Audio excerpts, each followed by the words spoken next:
昔日人人视我如灾星，父兄憎恶我，家族以我为耻。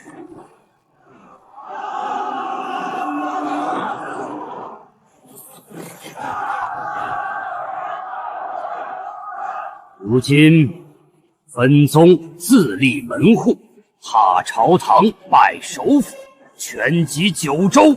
九州从来向一统，岂容伪朝至两分？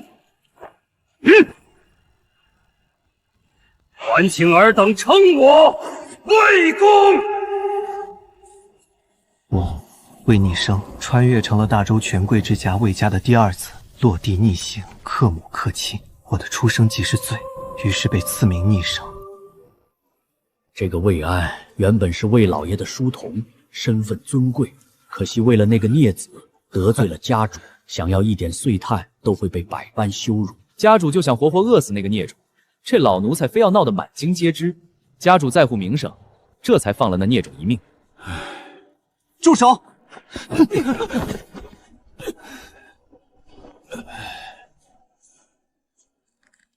二少爷，我受点委屈没什么的，你是老爷的希望，不要冲动。老杂种配小杂种，下次见我恭敬一点。孽种，看到我还不知道行礼吗？如果我是你，还留在这个世上干嘛呢？别挡我的路，滚开！大少爷，二少爷毕竟是你的亲弟弟，如今何必说话如此难听呢？出生就害死了自己的母亲和祖父，我才没有这样孽障的弟弟。父亲找我们去祠堂，孽臭还不跟上？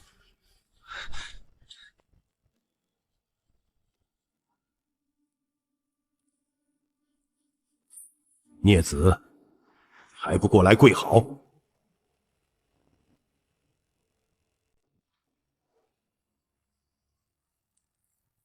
兄长即将拜入国子监秦公门下，将来那是出将入相的命，魏家的门楣全指望他了。孩儿定当勤勉，绝不辜负秦公青睐。不像二弟，这辈子怕是连国子监的大门朝哪儿开都不知道。好，吾儿必能兴旺家门。再看看你这扫把星，克死祖父，害死亲娘，你这丧门星怎么有脸活着？感谢父亲让我活着。官人快消消气，这冰天雪地的，万一逆生动出个好歹，姐姐在天之灵该心疼了。心疼？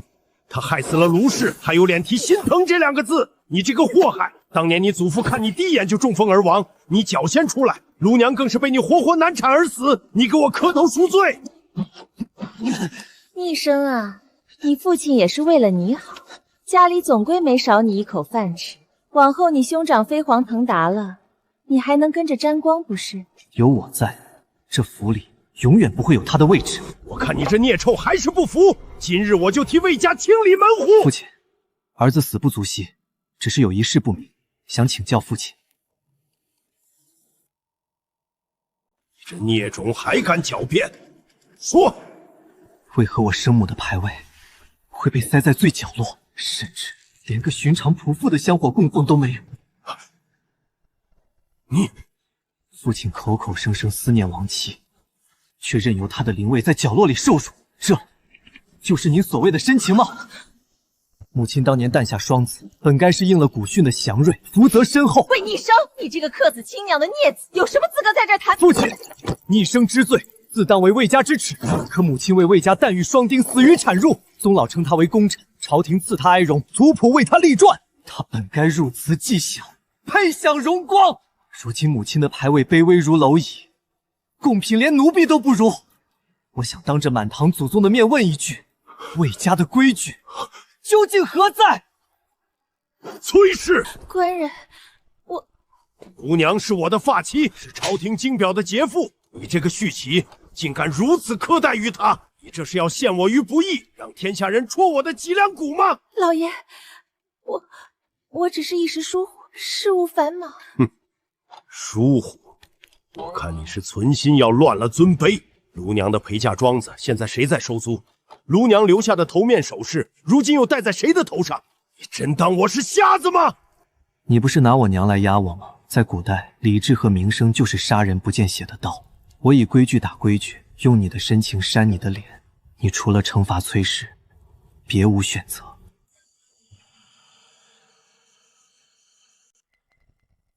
娘，你别害我，我若在这时候替你说话，那不孝的帽子就要扣在我头上了。国子监的名额还要不要了？滚回去！明日把卢娘的供奉补齐，再写一篇告罪文，跪在灵前烧了。从明日起，接下来1个月，你每日过午便在卢娘牌位前跪足2个时辰赎罪。是官人。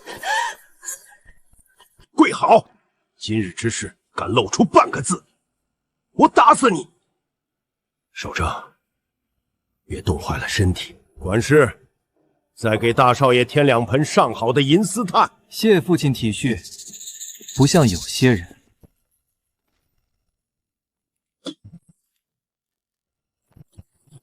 二少爷，快捂着！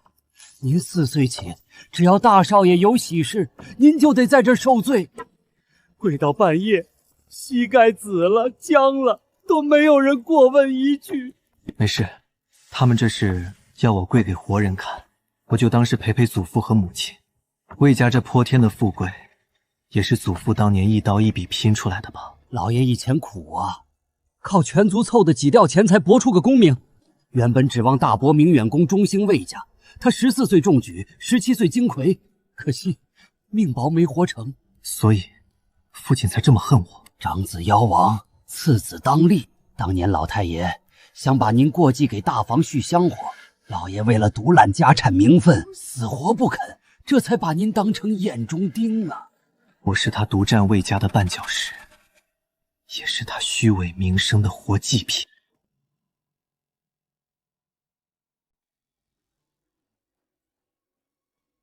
父亲看我如诚，嫡兄视我如晦，活人厌恶，死人却在冥冥之中在给我铺路。祖父，孙儿这条命是您给的，往后孙儿不给您丢人。14岁举人，17岁金魁，我一定再争一争这科举的路。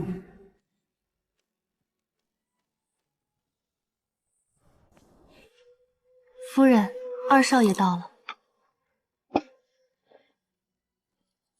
逆生，前几日祠堂之事，是母亲连日操劳，心神不宁，失了分寸，委屈了你，你可千万别往心里去。逆生不敢。你素来独居别院，太过清苦，不如搬去正院同住，也方便母亲照拂。我娘家有个庶出兄弟，久居京都，熟宴各处风物玩乐，往后让他带你四处逛逛，开开眼界，如何？我明白了，把我放在眼皮子底下慢慢养废，让他娘家兄弟带我沾上些吃喝嫖赌。魏家最重清贵家风，最厌玩路浪荡。且使我恶习缠身，轻则被逐出门，断绝族谱；重则触犯家规，活活打死。可这京都浮华，出门历练，恰恰是我如今最需要的脱身契机、破局条件。怎么，你倒是说说，莫非你觉得母亲是存心害你不成？儿子绝无此意，多谢母亲厚爱。只不过儿子常年居在偏院，从未见过京都盛景。外头的世道，当真如古籍话本里写的那般热闹繁华、万般鲜活吗？何止热闹，简直是人间仙境。这事儿母亲替你做主了。到底是烂泥扶不上墙，真是副没见识的穷酸婴。既然如此，儿子全凭母亲安排。你我母子何须客气，回去歇着。明日我那兄弟便去院里接你。守城啊，开不开心？你二哥很快就废了。入笼才能破局，既然你要请君入瓮，那我就顺便借你这块套板，去会会这京都。孽障，正院也是你能来的？怎么想搬过来蹭我的夫子？见过兄长。哼，你也配叫我兄长，也配读书。5日后的拜师宴，你最好待在你的破院子里。敢出来碍眼，我打断你的狗腿！哼，看来我也得好好找一位良师。老爷，工部余衡司那个肥缺，盯着的人可不少，您真有把握？我打算去冯家说一说。冯家？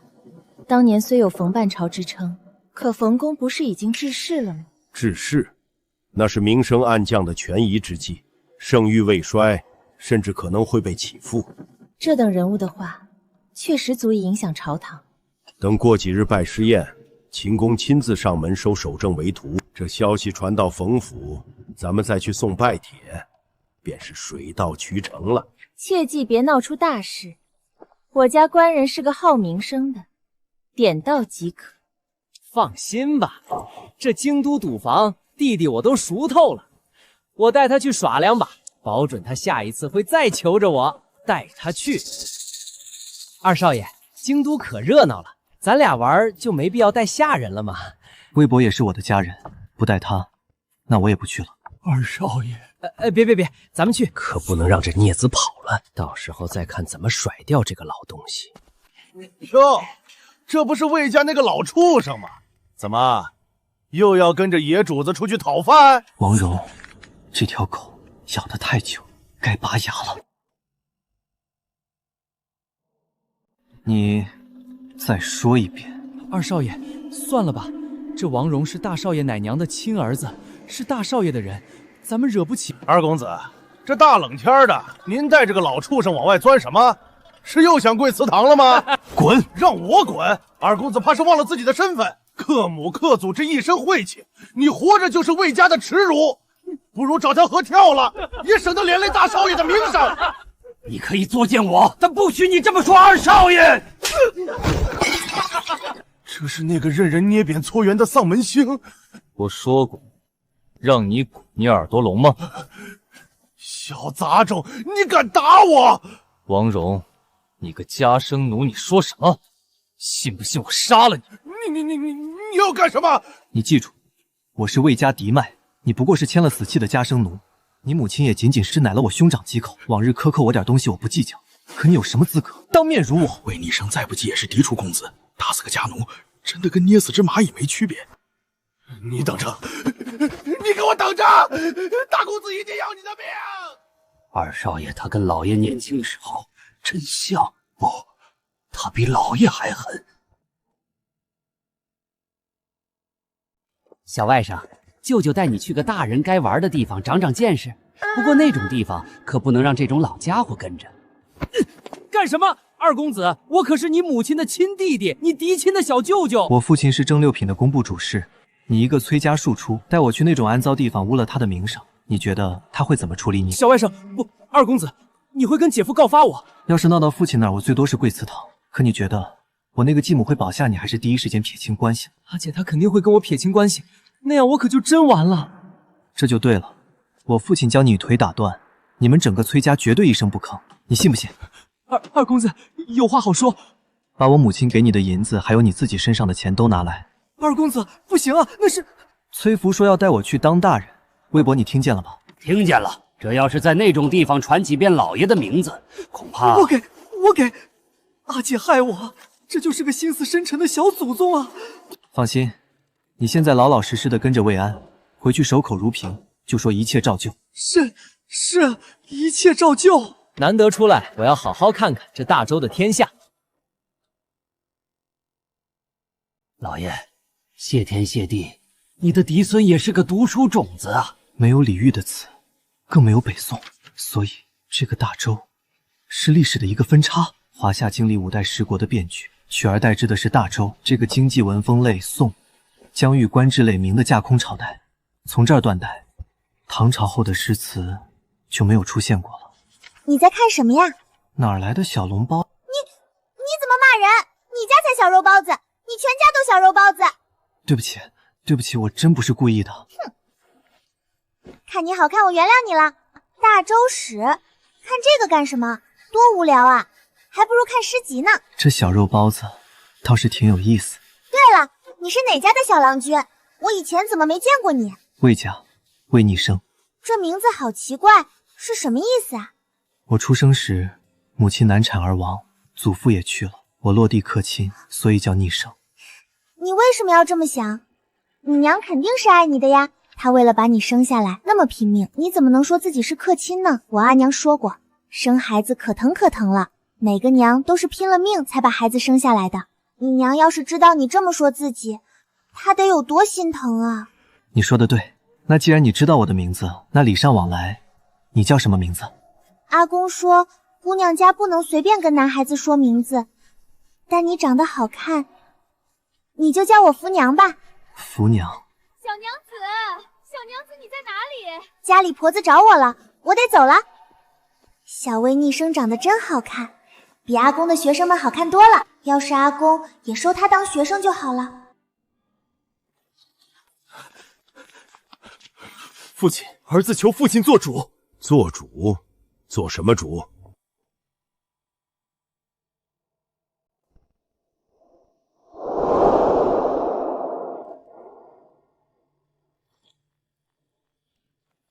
父亲，儿子求父亲做主。主？做什么主？回老爷，奴才昨日奉大公子命去给二公子送东西，谁知二公子二话不说就打奴才。二公子是主子，打就打了。可二公子接下来说的话，让父亲好好听听那孽种说了什么。说就算大公子在这儿，照样打杀。他还说了什么？还说大公子只是占了个嫡长的名头。争论起来，他也是嫡子，谁也不比谁低。谁也不比谁低。孽子，他也配合守正争。过几日就是儿子的拜师宴，要是让秦公知道魏家公子口出狂言，不分长幼，到时候觉得我魏家治家无方，那可是坏我魏家前程的大事。那个孽子，给我押过来，立刻！一个客卿的灾星也敢跟我叫板，今天我非得整死你！王荣告状，魏守正煽风，崔氏天虎，这是摆好了台子就等我呢。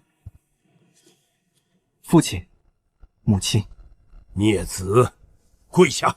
我说跪下，你没有听见吗？父亲让我跪，可以，但我想先知犯了什么错。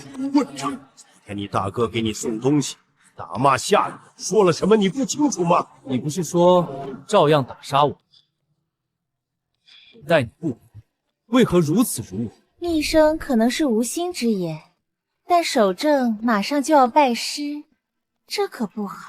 母亲，您别替他说话，他不尊长兄，其心可诛，父亲绝不能轻易放过他。父亲，我能说几句吗？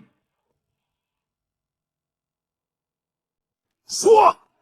王荣，你说你送东西，送的是什么？我送的食盒被你给打翻了。那我为什么打你呢？因为你当众辱我，那些话，你敢不敢当着父亲的面再说一遍？魏安和崔福都在场，父亲如果不相信，大可传问他们。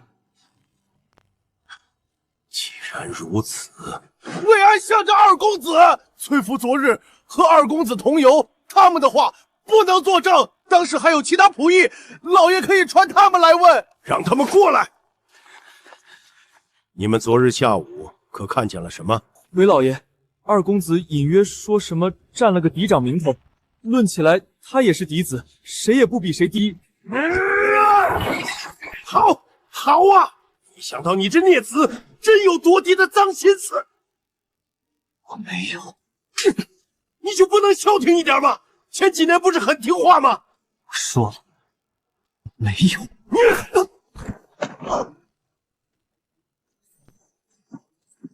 父亲，你要杀我？还敢打我？去死吧你！怎么敢生出夺嫡的心思？你真要毁了你兄长的前途，你才满意吗？我要是你，现在就拿起这把剑自裁。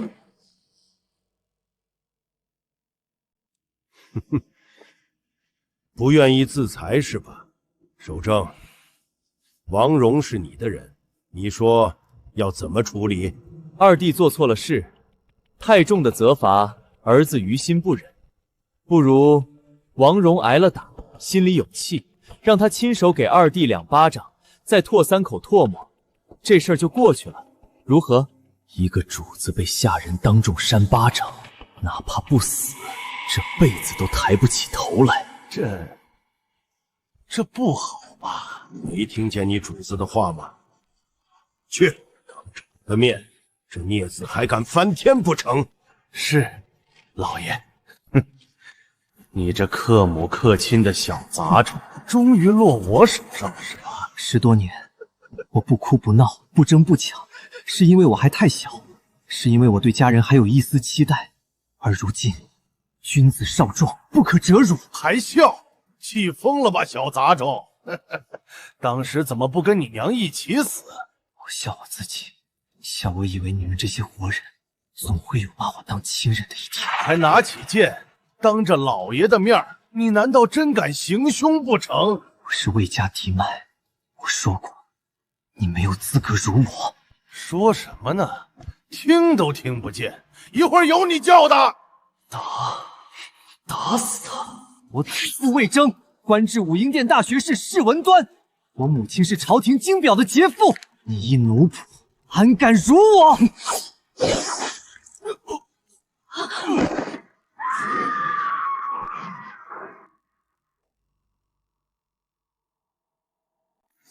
杀人了！孽子，你怎么敢呢？你是连为父的话都不听了吗？父亲，你刚才说你没有我这个儿子。好，今天开始我也没有你这父亲。魏逆生，你要去哪儿？好一个清贵之家，好一个魏氏门风。魏明德，你纵图孺子，你逼杀嫡子，你比我愧对祖父，更愧对我母亲。你不是让我自裁吗？好，我答应你。自裁？你想干什么？我现在就去祠堂，跪在祖父和母亲牌位前，自裁谢罪。我倒要看看，明日过后，这大周朝堂有谁敢用你这个纵图孺子逼杀嫡子的魏明德？这孽子要是被逼死在祠堂，明日就能传遍整个京城，那些清流玉石会往死里弹劾我们魏家。快拦住他！拦住他！别让他去祠堂！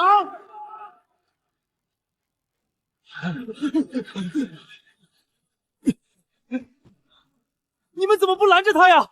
大公子、二公子他手上有剑，我们都不敢硬拦啊！逆生，你听我说，王荣罪有应得，父亲不该听信那奴才的话。你先把剑放下，咱们父子有话好好说。还站着干什么？快去劝一下你弟弟呀，否则我魏家就真的要完了。逆生，好孩子，你千万别冲动，咱有事慢慢说。对，是兄长错了，兄长不该信那奴才的话。10年了，我逆来顺受，可今晚我站在这里，提着剑站在他们面前。魏安，快来劝一劝这个孽，劝劝逆生，不然我魏家就真的毁了呀！他们竟然把二公子逼到了这种地步，太过分了！老爷，老奴斗胆问一句，恶徒当众辱骂嫡子，该不该杀？死弃家奴，以下犯上，按大周律，按魏家规，该不该死？二公子今日提剑清理门户，是为魏家正家风，守家法，谁敢说一个错字？这老奴是在给这只孽障找台阶。4个奴才失脚，要是真让他提剑死在祠堂，我这官位就彻底到头了。对，魏安说的对，逆生，你杀得好，是为父一时糊涂，听信了王荣那畜生的谗言，险些冤枉了你。没错，王荣那个挑拨离间的狗东西，死有余辜。公子，你已经赢了，再闹下去，怕是收不了场。才不对，我今天得让他们咬死，当着所有人的面，无法反悔。父亲，您说我杀得对，那方才逼我自裁是听了谁的谗言？兄长，你让王荣当众辱我，又是听了谁的假话？母亲，您刚才说我是年纪小无心之事，又是何居心？我现在要你们说清楚，是谁在王荣的事上说了假话？是谁撺掇着父亲逼我自裁？今天不说清楚，这剑我不会放下。这祠堂我随时可以去。是为父的错，我不该偏听偏信，不该逼你自尽。你受委屈了，混账东西！我给你弟弟赔罪，若不是你平日纵容恶仆，怎会生出这等祸端？是我的错，二弟，兄长给你赔罪了。医生，母亲也是被那奴才蒙蔽了，母亲绝不是有意的。从今往后，有这些没签死契的仆从在场作证，这么多双眼睛，你们想翻案，想倒打一耙，做梦！君子以少壮，不可折辱。父亲，今日之因虽是王荣恶奴如主，但您与兄长偏听偏信，逼我自裁，这笔账就这么接过了。你还想要什么？儿子不求补偿，只请父亲记准了。来日若外头有人拿此事做文章，说二公子杀人偿命，父亲可得替儿子据实作证。孽障！他在逼我，不仅不能追究，还得护着他。为父，自然会替你作证。从今往后，谁还敢把二公子当软柿子捏？魏伯，那王荣如果还有家人的话，今晚全部打杀了。他父母早已经死了，加上平时好赌，老爷没有给他配丫鬟。很好，魏伯，生前让你经营的那些传师渠道还在吗？二公子，这一次想传什么？传魏家次子，为护门风，不惜以身犯险，诛杀汝主恶奴，以正纲常法。现在让全京都都知道，我要让父亲没有一丝反攻的机会，顺便为自己养名望。二少爷，你今天受苦了。魏伯，我长大了以后都不想再跪祠堂了。老奴知道，老奴都知道。官人，那孽障留不得了。你没瞧见他的眼神，那是冲着咱们来的呀。父亲，母亲说的对，他根本就没拿咱们当家人，这等隐患必须铲除。够了，你有脸说今晚这烂摊子是谁惹出来的？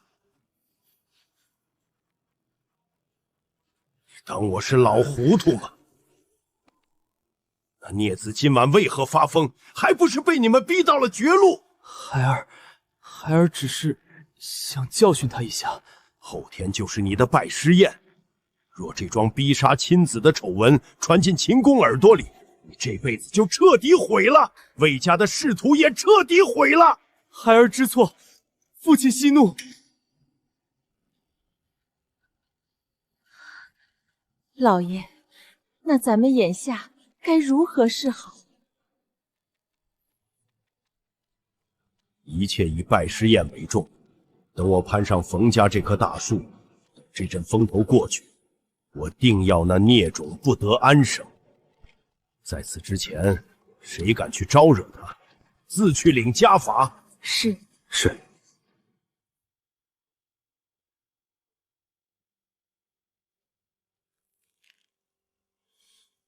魏家100年的名声，绝不能毁在这个孽种手里。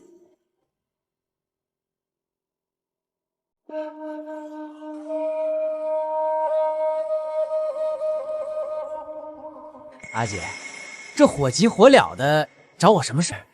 我问你，前天你到底带那个孽种去哪儿了？阿姐，冤枉啊！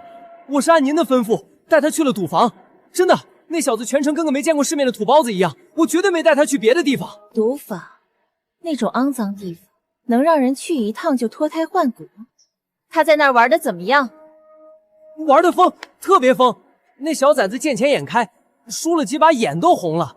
我看他看什么都新鲜。你知道王荣吗？那哪能不认识？前天出门时，那小子还当着我的面赏了王荣2巴掌。怎么，那奴才告状了？告状？他没机会了。前天晚上，王荣被那个孽种杀了。杀了？阿姐，那小崽子怕不是被什么脏东西附身了吧？明德，大喜呀，真是大喜！你魏家当真是出了个了不得的麒麟儿啊！大人，您指的莫非是家门那点小事？明德兄，你藏得太深了，家里出了这种给文人长脸的奇事，竟也不提前跟兄弟们透个信儿。魏主事，令郎当真是杀伐果断，真乃我辈楷模。不愧是文端公的孙儿，魏家清贵，名不虚传。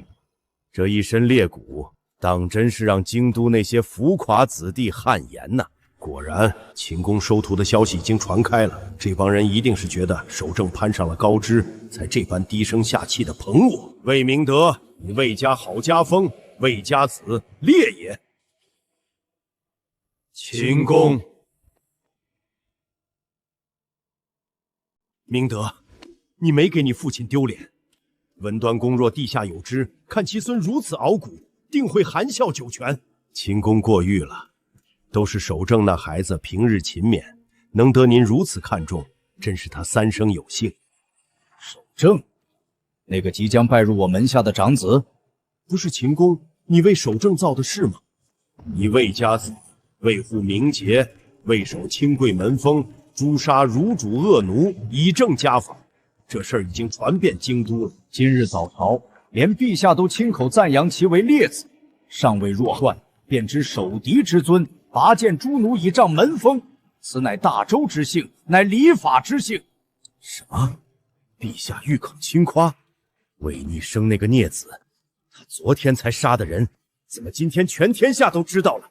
明德，你怎么愣住了？平时你可没少跟我们夸守正，我怎么说？说那不是烈子，那是孽子。说我昨天听信奴仆的话，让他自裁。齐燕最看重礼法纲常，要是他知道这个烈怎么来的，那就完了。明德，你怎么脸色这么白？诸位误会了，诸位误会了。误会？陛下夸的烈子，不是我的长子守正，是我家次子。你还有次子？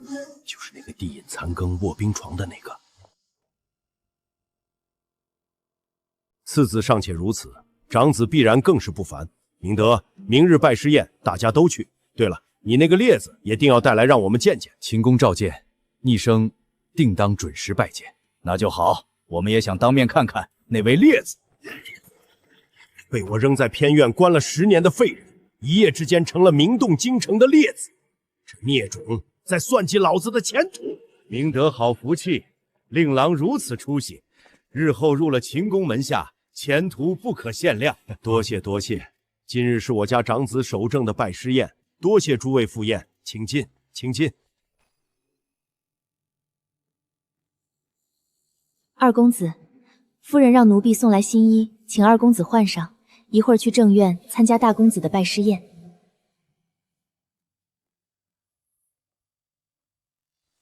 一看就知道是我这个继母耍的小花招。拜师宴现在都接近于尾声了，这会儿才让人送上新衣，叫我参加宴会。二公子，今日这宴会得去，养名望。就在今日，昨日的事已经传遍京城，老爷再不愿意，也得让你去。再说了，今日宴上，学派大儒、清流名士云集，寒门科举的苦路子，你祖父已经替你走完了，你应当为世家子。魏伯，我知道。这拜师宴都已礼成，大家酒过三巡。明德，你家次子呢？就那个尚未弱冠的烈子呢？回秦宫，他在偏院，我这就让人去叫。不必叫，昨日陛下都夸了，老夫也想亲眼看看这烈子是何等人物。秦公，您是主宾，怎能劳动？我这就让人去请。又是那个孽子，明明是我的拜师宴，老师却只想着见他。秦公有所不知，逆生那孩子昨日受了些惊吓，说头晕得很，我就让他歇着了。毕竟头一回见血，吓着也是难免的。哦，第一次杀人确实会受惊吓，那就让他好好歇着吧，来日方长。秦公体谅，下官敬秦公一杯。兄长，弟弟来晚了。好一个世家贵子，长得真好，如见魏晋风流。为什么他要来？这是我的拜师宴，这是我的好日子。魏家次子魏逆生见过秦公，父亲、母亲、兄长。好，明德，你这二公子教养得真好。方才在廊下听闻母亲说儿子病了，老母亲挂心。儿子昨夜虽受了些惊吓，但歇了一宿，已无大碍。而且今日诸位贵客莅临魏府，为兄长举办拜师盛典，儿子身为魏家子，岂能因小样缺席？逆生，过来，让老夫好好看看。识大体，顾大局，魏家次子名不虚传。明德，你这二公子相貌堂堂，举止有礼。守正，你有个好弟弟，兄为帝师，你可要做好榜样。老师教诲，学生铭记在心。逆生，平日里都读些什么书？回秦公，近日正研读《论语》，闲暇时也翻看《算经》。算经？读书人多重诗赋，轻算术，你为何读它？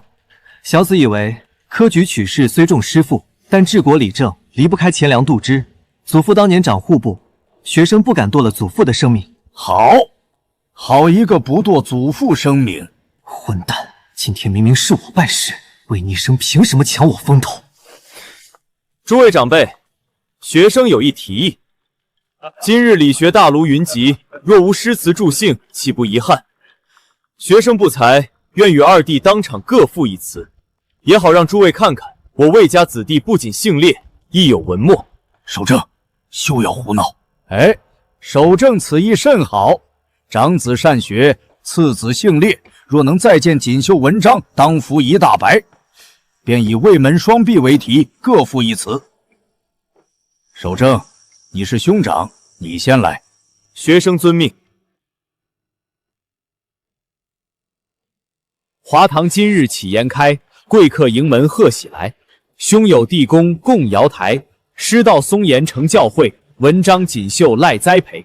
从今步步上云阶。守正功底尚可，欠些火候。老师教诲的事，学生还需努力。我的词赋虽然平淡，但你这个只启蒙过几日的废物，又能做出什么来？有了。他要是做不出来，就是丢我魏家的脸。要是他有后手，守正就要丢人了。虽然脑子里有很多事，但果然不是傻子。天时地利人和3点都不占据，不能文超共。看来只能靠我自己酝酿了。毕竟写诗作词又不是没有过。10载幽居自掩归，一朝拔剑振家威。满堂宾客皆惊叹，谁道寒门无玉灰？承祖训守清规，今朝且尽杯中酒，他日凌云始到齐。好一个谁道寒门无玉灰，无怨不忧，却尽显傲骨。今朝且尽杯中酒，他日凌云始到齐。这不仅是词，更是一番凌云之志啊！好一个他日凌云始到齐，词中没有造作，有的是一列子之心。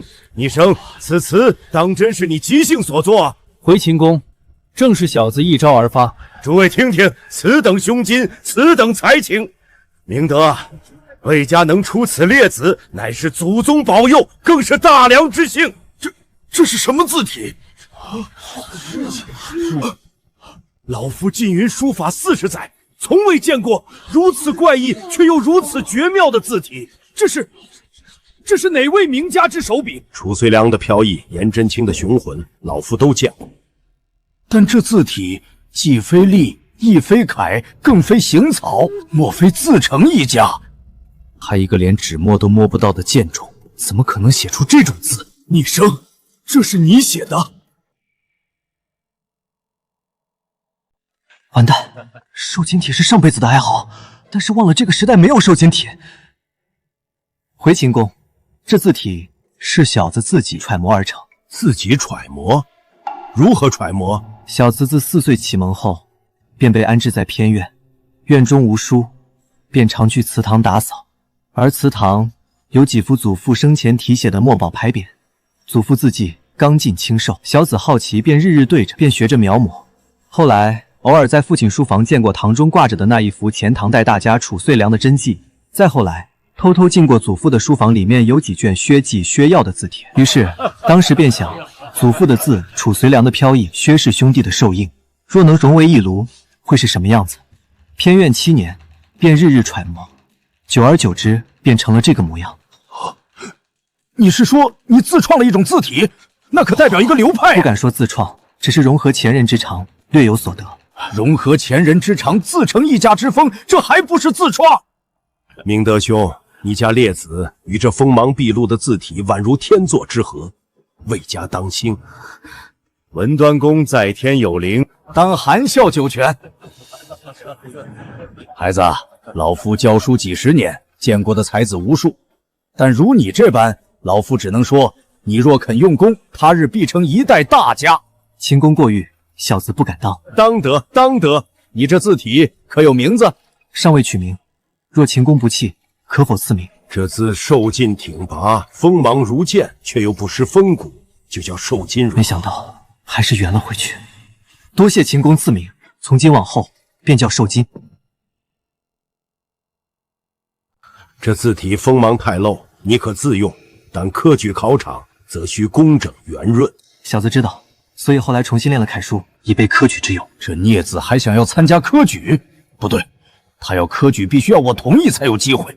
好，好，知道自己要什么，懂得藏锋，日后有事，你可以随时来国子监寻老夫。多谢秦公抬爱。一个是天纵之才，一个是平庸之辈。魏家双璧，今日方知谁是真正的玉璧。明德，你这次子好好栽培，莫要辜负了这块璞玉。秦公放心，下官一定。昨天还让自裁灭子，如今成了满堂瞩目的天才，而我这个父亲只能坐在那里讪笑着接受同僚们的恭维。可那些恭维里有多少是真心的敬佩，又有多少是意味深长的嘲讽？父亲、母亲、兄长，若无事，我便先回偏院了。二公子，叶礼良，今日之后，你的名声算是立住了，之后的科举之路一定更加顺利。今朝且尽杯中酒，他日凌云始到起。父亲，今日是儿子的拜师宴，他搁那儿又唱又跳是什么意思吗？说完了，那为父问你，今晚提议作词的人是谁？是儿子。为父有没有阻止你？那孽子满脸镇定，眼神清明，那是早有准备。你不仅自取其辱，让他踩着你的名声一步登天。你现在怪谁？可儿子担心秦公被他那首词和怪异字体迷了眼，若明日秦公改主意收他为徒，那儿子算什么？哼哼，终于知道怕了。你怕他入秦公门下，怕他以后在府里压你一头。父亲，你一定得帮帮儿子。放心吧，秦公绝不会收他。父亲何以见得？秦公何等人物，若真动了收徒之心，当场便会许诺，何必藏着掖着？之所以不收，是因为他不够格。不够格？他的词明明不是才气，是身份。你听见那日子今晚如何自称的吗？他自始至终称小子，而非学生。好像还真是。学生二字，那是读过经义、进了学籍的学子才有资格称的。秦公最重礼法纲常，怎会收一个来路不明、野路子出身的次子？守正，你要记住，你才是我魏家的长子。冯首府治世，朝堂风云诡谲，秦公答应收你为徒，也不只是因为你资质尚可。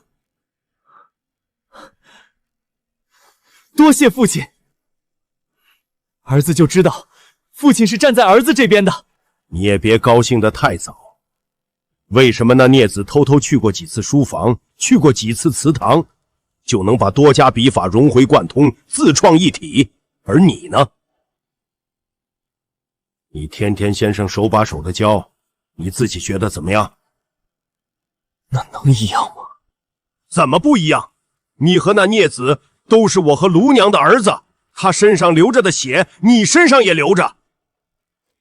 他行，你为什么不行？守正啊！明明你才是最像我呀。老爷，那拜帖送去冯府都大半个月了，依旧石沉大海。冯公是没瞧见，还是压根不想见？我帖子里写得清清楚楚，提了父亲当年的交情。冯公刚致仕，求见的人多如过江之鲫，帖子压在下面也未可知。该死！若我跨不过去冯家这道坎儿，玉衡司主事的位置就是痴人说梦。官人，妾身有一事相求，不知当讲不当讲？说。妾身那大哥在太原府那个苦寒之地待了多年，家父如今年迈，想求官人帮个忙，把他调得近些。调到哪儿？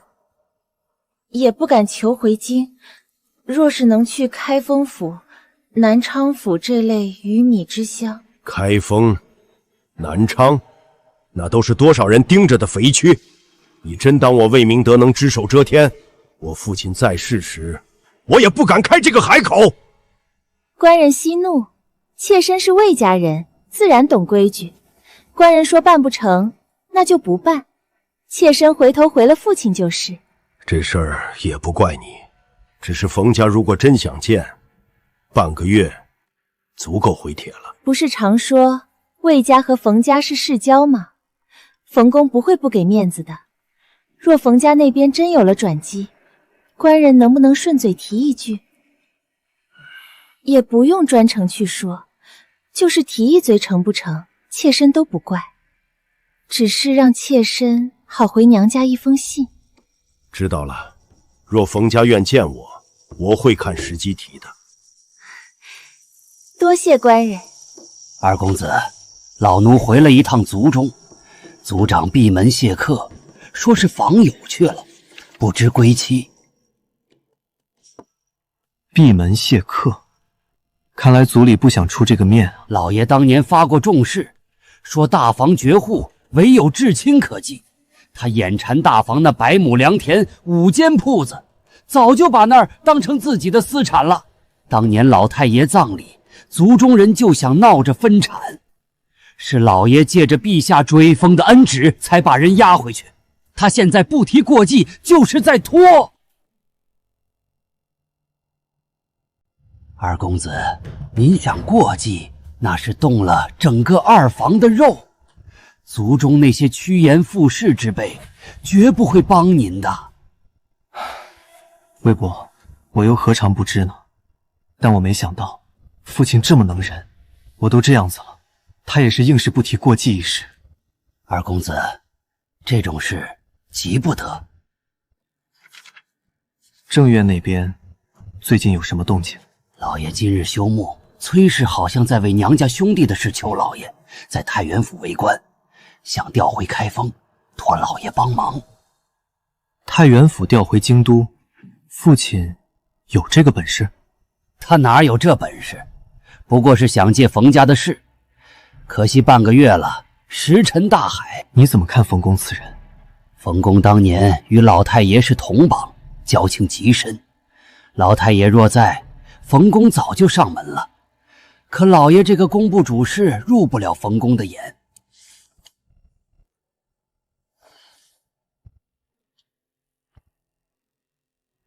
父亲怕的是冯家不见他这件事，会让全城都知道魏家失了宠，他在工部就彻底站不稳了。哦，是啊，冯家的力量可比魏族族人大多了。反正我在乱抽牌，那为什么不主动去抽一下冯家的牌呢？二公子要给冯公递拜帖，魏家族中那帮废物指望不上，父亲又想拖到我列子的名望散尽，主动权必须抢回来。好，老奴这就去准备。对了，当年老太爷过世，冯公在灵前跪了整整1个时辰，临走时对着牌位说：“文月兄，你放心，魏家的事就是我的事。”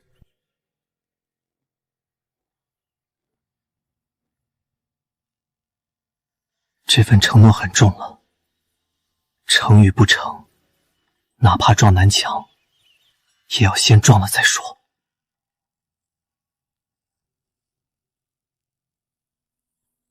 老爷，门外有人求见。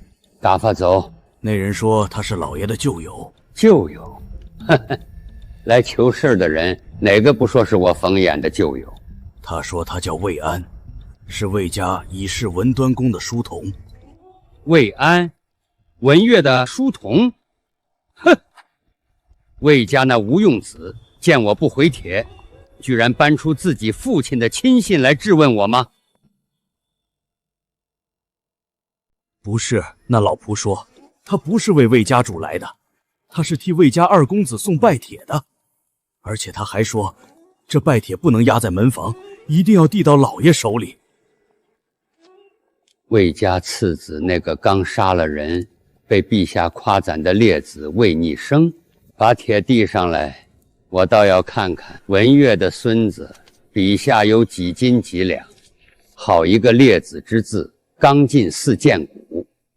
他父亲的拜帖通篇都是客套话，拐弯抹角的求照付、求提携，而这个烈子的全帖只字不提父亲，只提祖父，只提他自己。一个只求一见的晚辈，一个不忘旧诺的故人之孙，真是高下立判。这10年我没少暗中照拂魏家，可魏明德真的太过废物，10几年还是那个工部主事，毫无进取。可这个孩子见还是不见呢？阿公，阿公在看什么宝贝？福娘也要看。再看一个有趣的晚辈。福娘，你魏爷爷家出了个了不得的小子，去回魏府，告诉魏明德，老夫念及故意，请他携2位孙儿过府一叙。是，小的这就去办。去回魏家帖，告诉魏明德那无用子，让他带文业的2位孙子来见我。是，老爷。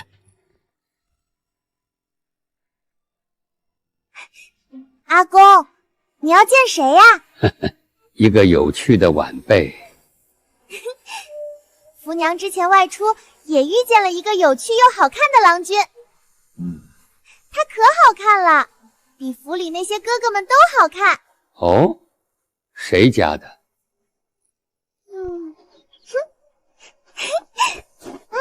我才不告诉阿公呢。老爷，老爷，冯府回帖了，快拿过来！我就知道老首府绝不会忘了当年的交情。魏大人，我家老爷昨日看到贵府的拜帖，很是感念文端公旧义，今日特命小人来回帖，请大人携子过府一叙。谢冯公，下官一定应约到达。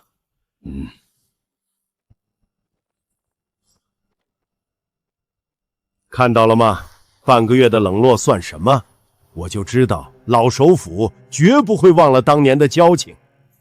恭喜官人，这回看工部那帮老狐狸谁还敢笑话您。冯公肯见，魏家的富贵就在后头呢。我父亲与冯公那是同窗共读，生死之交。这京都除了我魏明德，谁还能敲得开冯家的大门？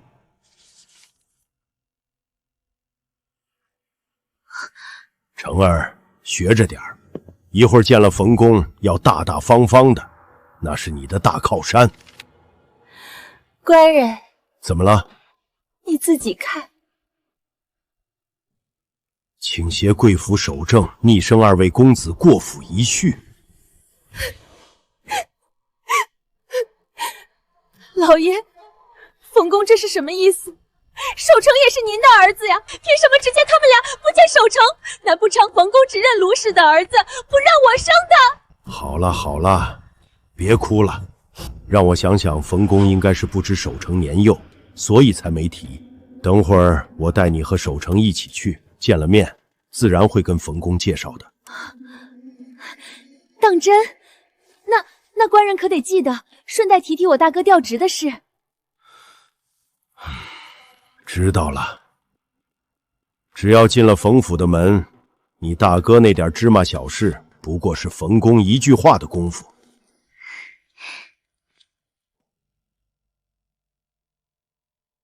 守正，记住，秦公只是清流名士，但冯公那是3度入阁的老首辅，他的门生遍布大周朝野，若能得他青睐，日后仕途无忧。儿子明白，儿子一定好好表现。表现什么？你可千万不要表现。冯公问你什么，你如实回答就好，不要卖弄。你是魏家长子，要稳重大方。是，孩儿记住了。长子是从头到尾仔细叮嘱，对我则是余光都没看。如果不是冯公点名，估计也不会带上我。不过这一趟，冯公见的是魏征的孙子，不是魏明德的儿子，所以我不能急，不能漏，不能抢。唯一要做的是让冯公自己看见我，自己选择我。又是鸡仙汤，也不知道上次那个小肉包子，现在是不是还在到处找好吃的呢？晚生魏明德携内史及犬子叩见冯公，冯公万寿。怪不得秦燕那老东西会传，魏家次子美姿容，泪未尽。坐。谢冯公赐座。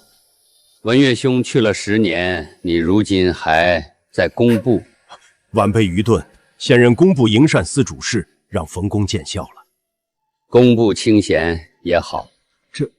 你长子如今在何处读书？回冯公，学生魏守正现于国子监苦读，蒙秦公厚爱，已收为弟子。学生定当。秦燕教出的学生规矩是不差的，多谢冯公教诲。那是季氏所出？是，这是妾身的幼子守成，今年2岁半。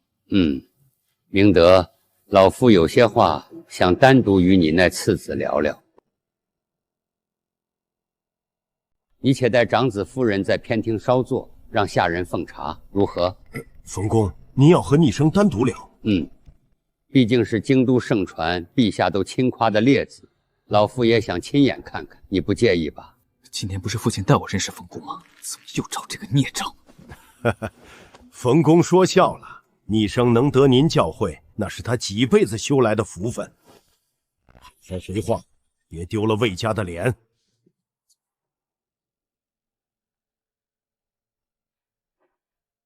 你上帖拜访，如今看到我了，有什么想说的吗？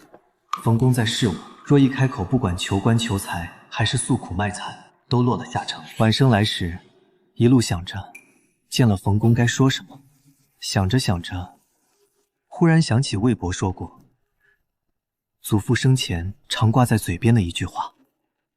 哦，祖父曾叹：伯远兄善饮，我善算，他饮1壶酒，能算3年账，我算3年账，不及他饮1壶酒。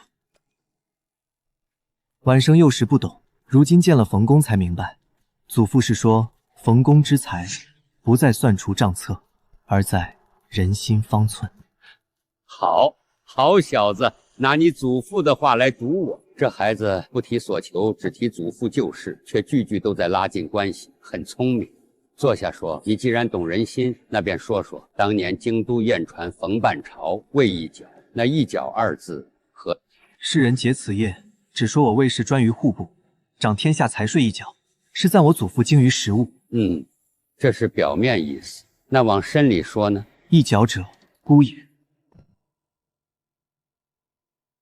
如非言之一角，看似凌空傲视，实则玄微无根。魏氏之事全系于祖父一身，他若在，魏家就是户部的天；他若去，魏家就是任人宰割的浮萍，是天下人的赞咏，更是送给魏家的催命符。你祖父若在，听到你这番话，不知会作何感想？我也不知。好一个不知！我昨日查过你，数年前京都流传的那首诗，也是你让人传出去的。冯公明鉴，不过是小儿自保罢了。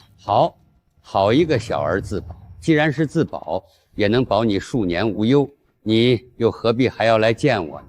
可数年之后呢？列子之名能保我几年？秦公的欣赏能保我几年？冯公既然知道那首诗，必然也知我在魏家的处境。我若不想办法，数年之后，恐怕便又是那个饮残羹的偏院弃子。那你为何不收敛些，偏院里安安静静读书，等长大了再图后继，不是更好？我为何要收敛？年幼无法则藏锋，今已少壮，既能提笔，亦能拔剑，当为己先。你就这么肯定你自己？冯公，何须浅碧深红色，自是花中第一流。何须浅碧深红色，自是花中第一流。这个眼神，好像40年前被踢出京都的魏征，不是狂妄，是笃定，是自知。你这种眼神，我见过很多次，但那些人后来都沉下去。只有你祖父真的回来了，你知道为什么？愿闻其详。因为他被人踩到泥里，还能笑着抬头看天，而你也是这种人。魏逆生，我终于知道你为什么有这烈性子，你跟你父亲完全不像，你累祖。不，你比文月更烈，你是不会让人有机会将自己踩入泥里的。冯公谬赞，我只是不想堕了祖父的声誉。不是谬赞，老夫看人从未走眼。说吧，你今日来想要什么？来时确实有想求的事，但子不想求了。哦，因为已经得到了。冯公一句累祖，比任何官位钱财都重。好小子，连老夫的马屁都会拍。这个小辈不贪不急，懂得适可而止，这才是能成大事的人。说吧，你想要什么？你知道我不会提第3次。逆生不敢求冯公什么，只想请冯公指点一条路，一条自由的明路。好，老夫就给你指条路，一条入海上天的路。父亲，冯公怎么跟他说这么久？该不会……那个孽子到底在跟冯公说什么？坐。冯公，明德你这二公子烈子之称，名不虚传。冯公过誉了，不过是血气之勇，当不得冯公夸赞。我才是魏家嫡长啊，为什么不找我谈话？实在不行，我也回去杀一个仆从。守正，还有逆生，陪母亲去院子里走走，你弟弟好奇。你们兄弟俩好好陪你母亲和弟弟，别走远。是父亲。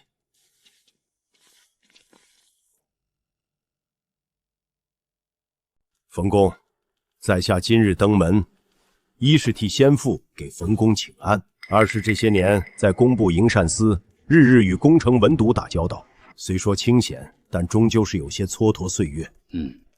先父当年在户部也是从主事做起，一步步做到尚书，生虽不及先父万一，但也不敢堕了魏家门风，所以就想若有机会，能否请冯公在吏部那边为在下说句话。6品平调去余衡司也是个主事，不算逾矩。余衡司掌山泽、苑囿、草木之事，流水比营膳司后些，但事务也更繁杂。明德，你在营膳司待了这些年，突然去余衡司，能适应吗？在下愿意学，只要能离那些枯燥文牍远些，多些实务，求之不得。冯公，还有一事。说。就是戚家有个内兄，如今在太原府为官，家瑞年迈，想让他调得近些，好尽孝心。若能调去开封府或南昌府，便是天大的恩德。明德，你今日来是为自己求官，还是为七兄求官？都有。你倒是会挑时候。明德，你可知当年你父亲在户部为何能官至尚书？因为先父精于实务，为人清正。不止，是因为他从不在一个位置上待太久，也从不一次求2件事。冯公教训的事，是在下贪心了。罢了，你父亲的面子，老夫总要给的。你的事，老夫会让人去吏部问问。至于你那七兄从太原府调回，不是小事，老夫得先看看他的考绩，再做计较。多谢冯公。多谢冯公，这不争气的样子，跟我那个因为我治世就吓得留下孙女主动跑出京的儿子大差无几。文月兄，没想到我们的儿子都不堪重用。不过你比我好，你起码还有一个好孙子。明德，既然你说起你父亲，那老夫倒想起一件事。冯公请讲。当年文月临终前，可是因得了这个次孙而喜极。老夫记得文月那日得了消息，说你那早逝的兄长终于有后，他喜极而泣。可后来老夫听说，那次子被取名为逆生，被安置在偏院， 10余年无人问津。冯公误会了，只是让他在偏院养性子罢了。哼，养性子能养10余年？文月兄临终前因何而喜，又因何而悲？你比我清楚，无非就是得知你2房双生嫡子，次子可成长房，可为你那早逝的兄长续上香火。转眼之间，文月已去10年有，你兄长更甚。可如今你膝下3子，为何都还记在你的名下？你长子须成家，我不论；你那次子如今也是京都人人口传的烈子，有名望，我也不论。可你那2岁的幼子，总不能还留下吧？文月当年最大的心愿，就是为兄长一房续嗣。你若还有一点孝心，就该把这事办了。若你父亲在天有灵，看着你3个儿子都记在自己名下，却让你兄长明远的牌位前冷冷清清，怕是日夜难安。明德，你别多想，老夫只是念在你父亲面上提醒你一句：你那幼子守成年纪尚小，过继给长房，既不耽误你这一房的传承，也能圆了你父亲的心愿。2全其美的事儿，有什么好犹豫的？莫非是魏家族中人不愿意？如果这样，你不用怕，这是文月兄的旧愿。如果需要，我也可以上魏家主持过继。冯公嘴上虽然说是有意让守成过继，但实际上是在为那个孽主铺路。我现在客客气气跟你谈，是看你父亲的份上给你体面。你要是给脸不要脸，那等我上了你魏府的门，后果可就不一样。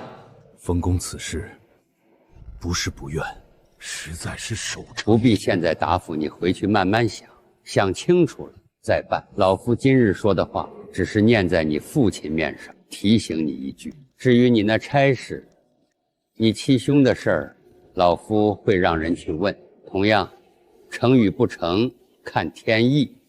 多谢冯公提点，在下回去一定好好想想。去吧，叫上你家人，早些回去。父亲，冯公和您说了什么？不该问的别问。官人，冯公怎么说？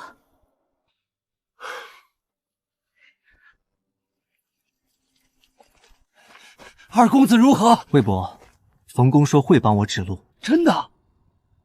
冯公真这么说？二公子，这是天大的好事啊！若真能成，您就是长房嫡子，不受限制了。魏伯，别急，事还没成，毕竟这是一个选择题，只是不知道我的好父亲你会怎么选呢？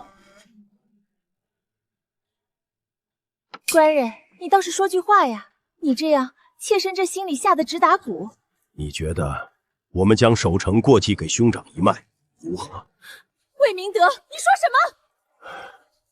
魏明德，我告诉你，你死了条心，成儿是我的命，你要把他过继出去，不如先杀了我来！你杀了我！你以为我想这是冯公的意思？所以冯公的意思是必须过继一个人去大房。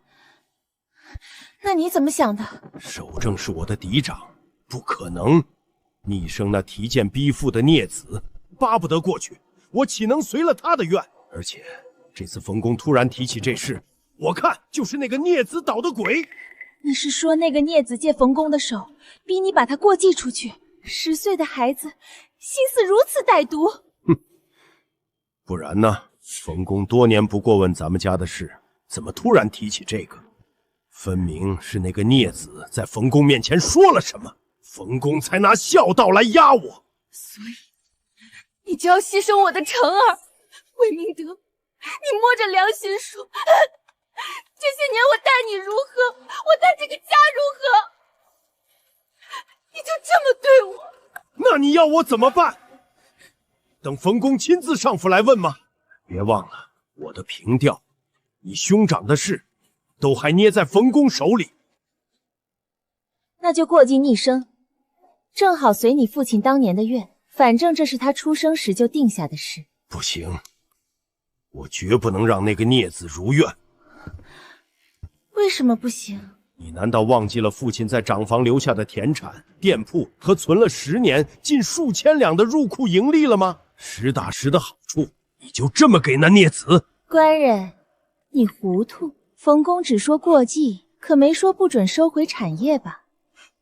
你有办法？我能有什么办法？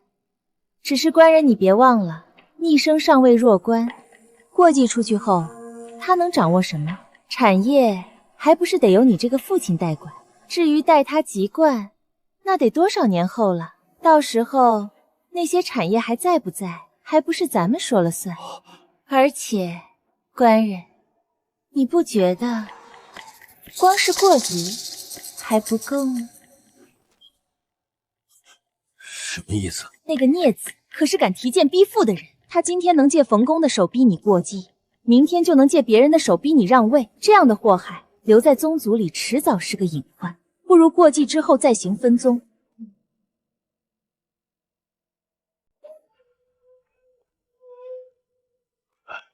族叔们一路辛苦，里面请。明德，过继即是文月的遗愿，那自当遵从。只是长房那边有文月留下的一些产业，长房产业这些年一直是由族中代管，如今要行过继，那过继之后又该怎么处置？族叔，侄儿正想跟您商量这事儿呢。我那次子逆生尚未弱冠，过继之后产业自然还是由族中代管，等他弱冠后再议。明德，你老实跟我说，你把这孩子过继出去，是不是还有别的打算？族叔多虑了，侄儿就是遵先父遗愿。呵呵，你别当我不知道，你那次子如今列子之名在外，陛下亲口夸赞，拜师宴上一手鹧鸪天，惊艳满堂。这么个好苗子，你舍得过继出去？族叔有所不知，那孩子性子太烈，和守正处不来，与其留在家中生事，不如让他成了长房，也算全了父亲的遗愿。我算是明白了，这夫妻俩是想把这个烫手山芋踢出去，但同时也不想放手长房的产业。明德，你父亲当年把整个家都搬到京都来了，族里的后辈他提携过几个。不过他倒是聪明，知道每年拨银子回去修祠堂济贫困，可那些银子够干什么的？修个祠堂门面，发几斗米就没了。族里的子弟想出人头地，还是得靠自己。族叔说的是什么事？如今你要过继四子，长房的产业你说是由族中代管，可这怎么个管法？管到什么时候？管出来的盈利归谁？族叔，依您的意思，该怎么管？按规矩，四子为弱冠，产业由族中代管，每年收益30%交于主家，70%留作族中公产。30%？族叔，你这未免要的太多了吧？逆生虽是过继，但毕竟是我亲生，这产业……明德，过继之后，他就是你兄长明远的儿子，产业也是大房的。等他弱冠，产业全数归还。代管期间，30%收益给他用度，70%归族中，这是规矩。族叔说的是，理是这个理，只是前10年里的盈利一口气，70%收益归族中，是不是多了些？崔氏，你是哪一房的媳妇？你是明德的续弦，长房的事与你无关，不要乱了礼法规矩。族叔，贱内只是关心则乱，您别往心里去。哼，明德，你今日请我来过继四子这事儿我应了，但长房产业的处置也按规矩来。你若同意，咱们就开祠堂；你若不同意，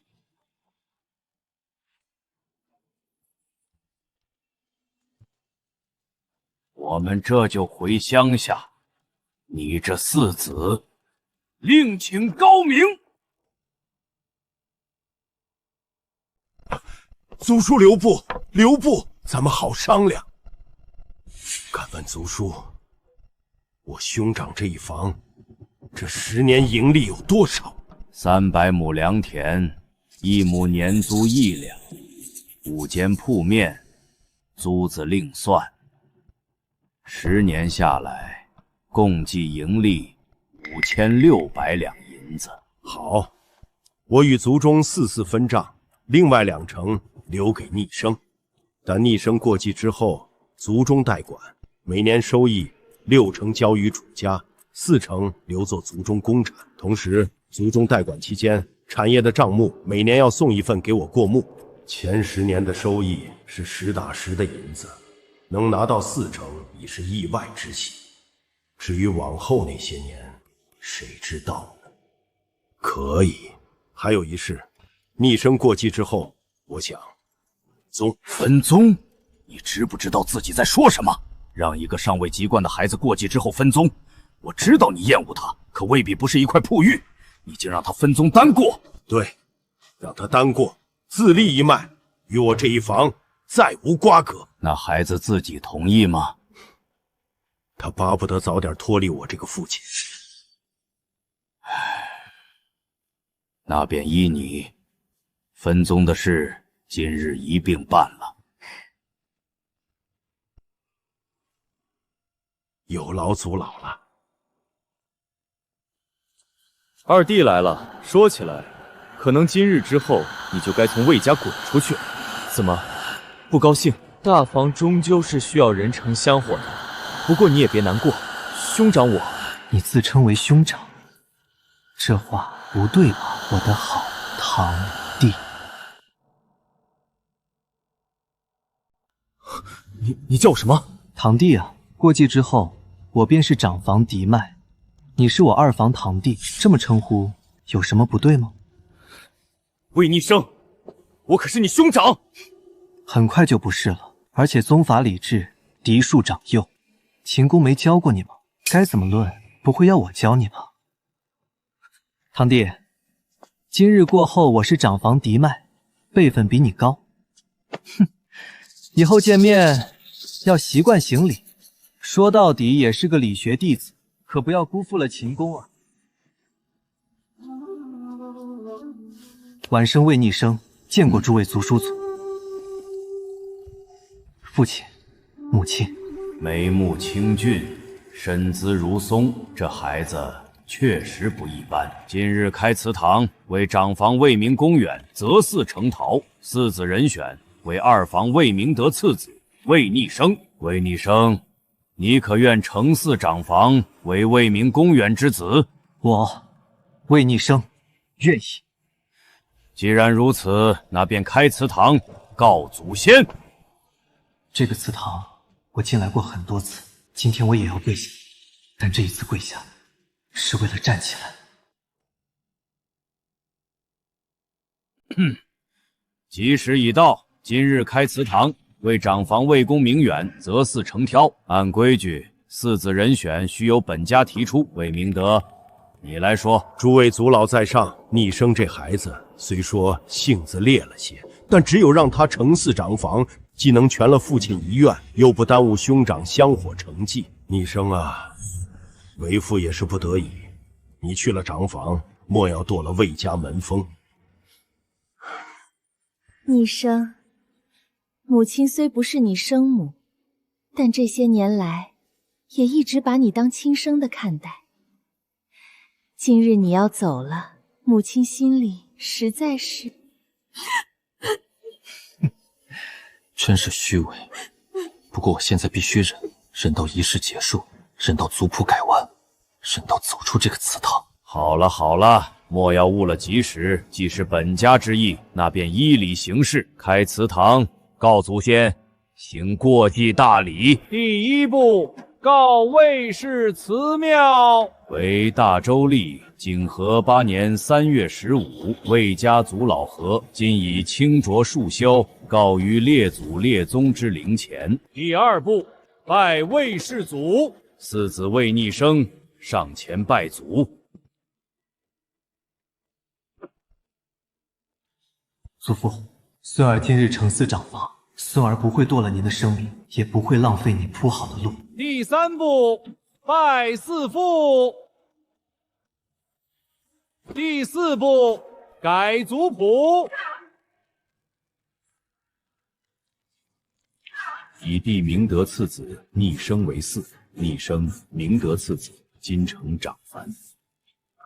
魏明远配李氏、元无嗣，以弟明德次子逆生为嗣，逆生明德次子金城长房。已毕。从今往后，我就是我自己。还有一事，二房魏明德提出，四子成雕之后，与二房分宗，自立一脉。分宗？我怎么不知道？没想到还有惊喜。明德，你可想清楚了？分宗之后，逆生与你这二房再无瓜葛。族长，我想清楚了，逆生继承长房，自当独立一脉，与二房分宗是正理。孩子，你可想清楚了？分宗之后，你便是单独一房，与二房再无关系。往后有什么事，二房不会再管你，族中也只会按规矩行事。长房明远宫四子逆生自立一脉，另为小宗，与厂房四子逆生分宗两不相干。从今往后，魏逆生为长房嫡脉，独立一宗。至此，笔落莫干，永无悔改。终于，孩子，这是你的立嗣文书。从今往后，你便是长房嫡脉，独立一宗。等一下，既然分宗了，还住在魏府，就不合适了吧？父亲，按礼法，二弟现在是长房的人，他还住在咱们府上，传出去，别人还以为咱们二房占了长房的产业呢。刚分宗就想赶人，二房这长子当真沉不住气。二弟，礼法如此，我们都得遵从，你说是吧？你既然知道我现在是长房嫡脉，那你就这样子跟我说话吗，堂弟？魏逆生，你少在这装模作样！孽子，不得无礼！守正是你兄长。兄长？二伯，您说什么呢？二伯，你这孽子，你叫我什么？二伯，有什么问题吗？按礼法，我已过长房，您自然是我二伯。再说了，方才堂弟还说要遵从礼法，二伯应该也是赞同的吧？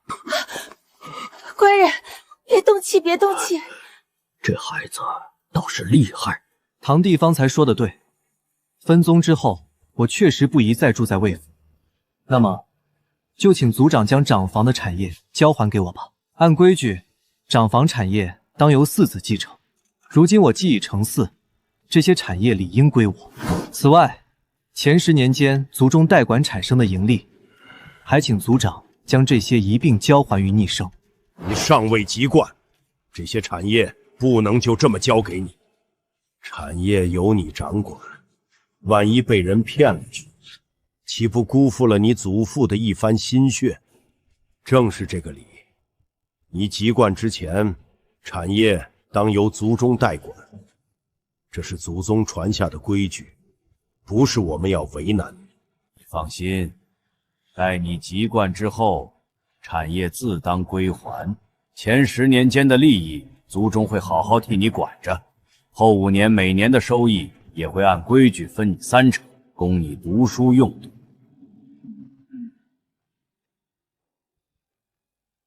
这两人一唱一和，长房产业怕是早就被他们分干净了。二伯，您方才说我不能再住在魏府，既然如此，我总要有个安身之处，总要有些银两度日。产业不给我，盈利不给我，让我怎么活？这个你放心，未来30%收益足够你度日了。至于住处，明德总不能看着他流落街头吧？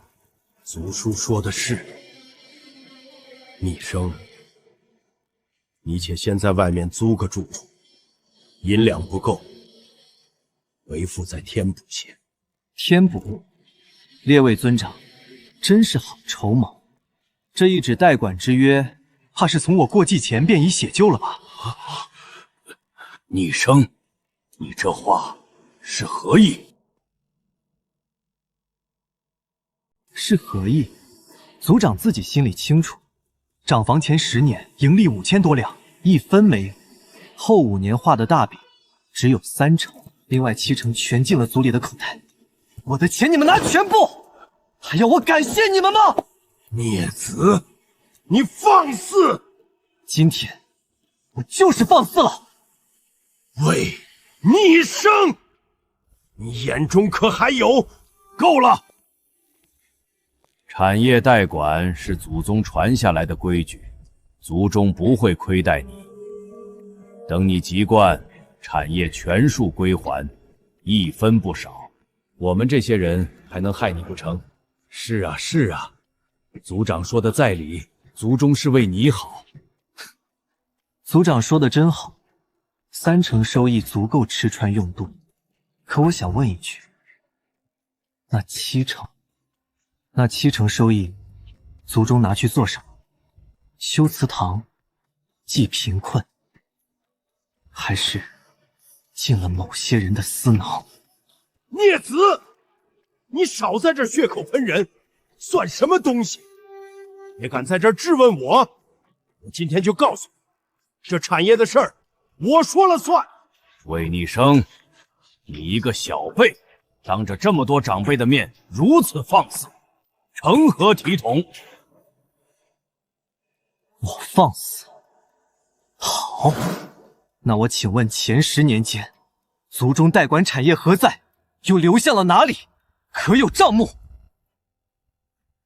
这哪儿来的账目？那5600两早被瓜分干净了。总之，这是族法，族规是代管，说了你也不懂。好一句不懂。既然要谈礼法，那我便与诸位尊长好好论一论这礼法。《礼记》大传有云：别子为祖，继别为宗，继你者为小宗。我四父乃先嫡长，我今继为其后，便是这长房之大宗，百世不迁。魏逆生，你别说了。大宗者，何族所尊。诸位虽长，乃小宗之子；我虽幼，乃大宗宗子。你们以之子而谋宗子之产，是以树夺嫡，以之伐根。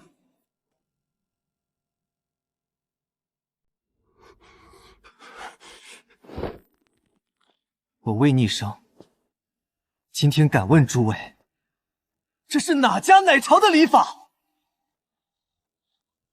难道要我堂堂魏氏长房，要绝宿于尔等之手吗？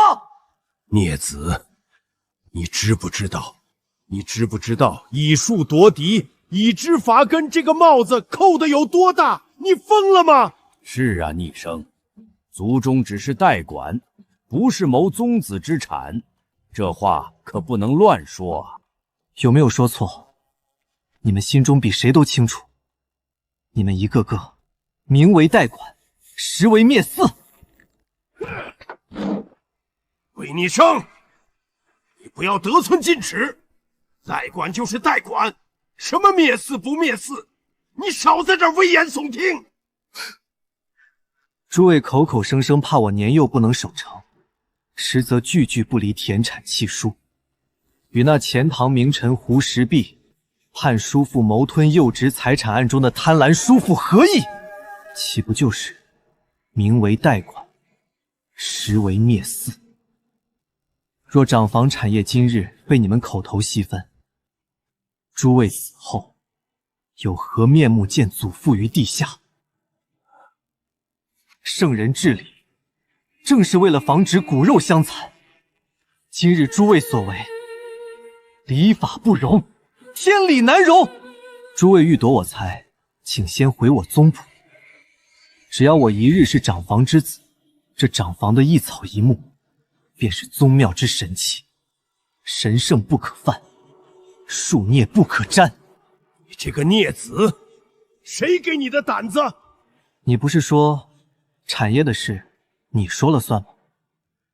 那我今天就告诉你，你我如今一为小宗，一为大宗，我乃长房之主，诸位皆是客。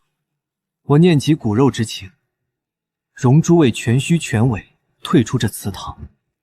若再言代管或者瓜分嗣子，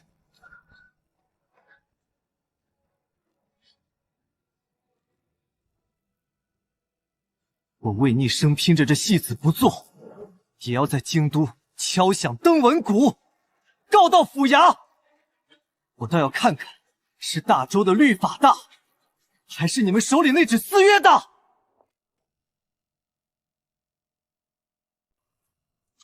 不好，他要抱着牌子去府衙，在京都敲登闻鼓，魏逆生要告御状。一旦敲响，官府介入，家丑外扬。站住！黄口小儿，好一张利嘴！既然你要谈礼法，老夫便与你论礼法。我若不借大义，转瞬之间便是凄惨下场。所以，既然怎么选都是死，那就选最硬的路。一个尚未籍贯孩子，再猎，能猎到哪里去？哼，你刚刚的话不过是仗着宗子二字，但你可知道何为宗子之责？何为孝道之重？礼具内则有云：孝子之养老也，乐其心，不为其志。你对生父长辈言语如刀，态度高傲，现在又抱住先祖神位威胁长辈，这便是你长房宗子的孝道，这便是你读圣贤书的教养。你口口声声大宗小宗，却忘了尊尊之上还有亲亲。骨肉至亲岂是一纸过硬文书便能斩断的？你说我们代管是侵吞，老夫问你，你如今可能算出田亩之数，可能辨别契如真假。说难听一点，你连这祠堂的门槛都迈不过去，便要独掌偌大家业，这不是守业，这是败家。逆生，我知道你心中怨我，但你也不可以带着你祖父和大伯的神位做出这种事啊！严氏家训有言，骨肉之爱不可以减。你方才说大宗不可欺，好，我们认你是大宗宗子，但大宗宗子便可以不认生父，便可以对族中长辈横眉冷对。你四父，我兄长，若在天有灵，见你这般目无尊长，怕是死不瞑目。明德说的在理，黄口小儿，代管二字并非我魏家一族中首创。周行统虽有你所谓归宗子之条，但也有诸户爵财产尽给在世诸女之例外。你四父临终前可曾立下遗嘱？可曾托孤？再说我宗族100年向来有幼子产业亲长代管的规矩，代代相传。族长之前所说没有错。你今日要破这规矩，便是要破我魏家宗族100年之制。而且你不是说要告官吗？官府最厌骨肉相诉。你今日踏出这祠堂去告官，京都百姓便会知道我魏家出了一位告父的逆子。到时候你即便赢了官司，赢了产业，但你赢得了名声吗？赢得了科举仕途吗？赢得了列祖列宗的庇佑吗？魏逆生啊，魏逆生，你现在是长房宗子，你的一言一行皆关乎厂房清誉，还是不要自毁前程为好。你笑什么？好一个亲亲压尊尊，好一个孝道压宗法，好一个祖训压国法。三位的这番话，当真是句句诛心。只可惜，可惜什么？可惜，句句皆是歪理。什么？族长方才引曲礼10年以长之句，却忘了《礼记·丧服小记》开篇第1句是什么？是。别想了，我来告诉你：亲亲、尊尊、长长，男女之别，人道之大者也。三者并列，何曾说过亲亲高于尊尊？若亲亲真能压尊尊，那历朝历代何必立嫡长子？何拜定大宗小宗？这逆子不是还没启蒙吗？怎么懂这么多？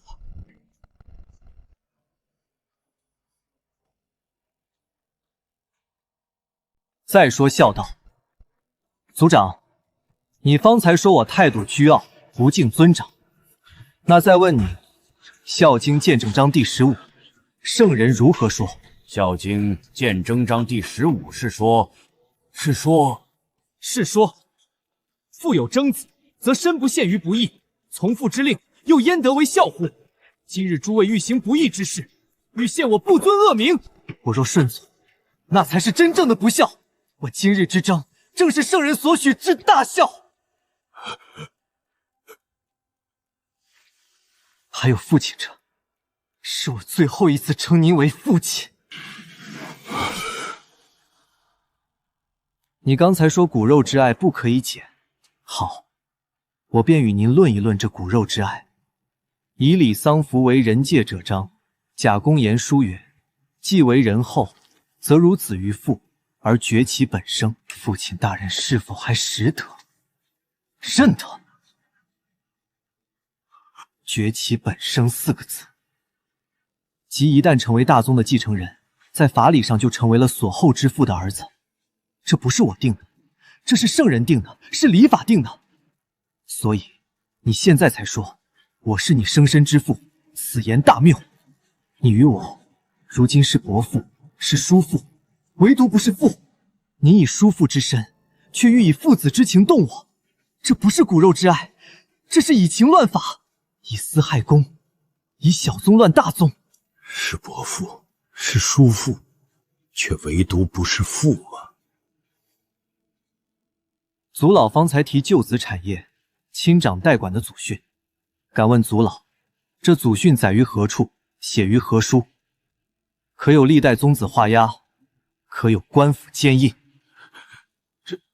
这是口口相传。口口相传，那我便与您论一论口口相传之外的律法。周刑统互婚律，卑幼私用财，条书亦曰：凡是同居之内，必有尊长。此条说的是同居，说的是未分家之子孙。而我长房，自我刚刚之际之时，便已与本师父分宗别籍，所以我长房与诸位早已不是同居。既不同居，何来尊长代管？何来代管之权？至于您方才说祖训100年，我今日也有一句圣人言回你。孔子家语曰：乡愿，德之贼也。何谓乡愿？便是那些假借祖宗之名，行异己之私，坏真正礼法之人。祖老今日所言，正是此辈。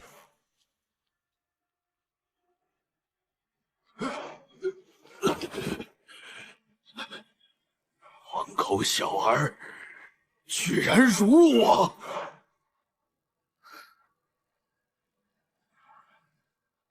族长怕我告官坏了名声，怕我影响科举仕途，怕我受唾弃。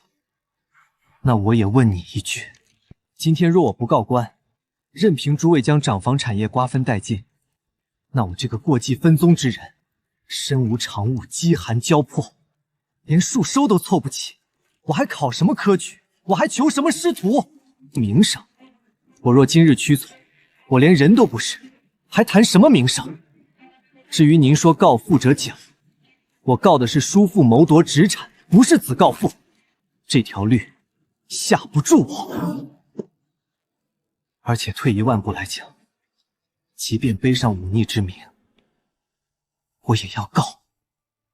我宁可站着背着骂名告到府衙，也绝不跪着捧着孝名被人吃干抹净。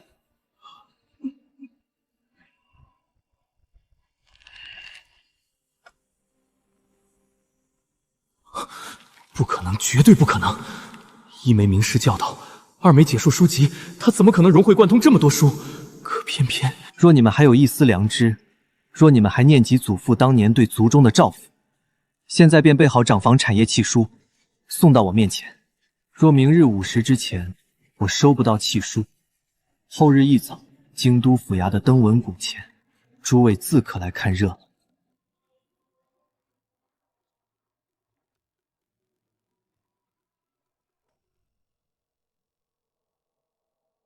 站住！孽子，你以为你出得了魏家门吗？来人，给我拦住他！你以为我背后没有人吗？你说什么？我告诉你们，从我抱住神位出来的那一刻，魏安就已经离府。你猜猜他去了哪儿？那卢奴跟在魏逆生身边，寸步不离，偏偏不见了。冯公应我一事，指我一路。今日动我者，自私了。冯公他怎么会？你以为你那日能见到冯公，是因为你的面子？孽子，你这话是什么意思？字面意思，如果不是因为我的拜帖，你魏明德根本没有资格。他的拜帖，孽子给冯公递了拜帖，那日冯公只见自己，是因为提前递了帖。官人，什么冯公李公，这里是魏家祠堂，不是你们京城那套。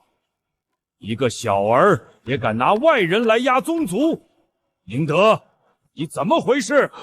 被一个小崽子吓成这样！祖叔，别乱动。那孽子口中的冯公是冯衍，前首辅，门生故事遍朝堂，你们不要乱动。我们见过最大的官就是知县，首辅那是想都不敢想的人物，而这种人物却被魏逆生当成了汉身坟。当朝首辅我们惹不起的，他背后只要站着冯衍，我们根本动不了。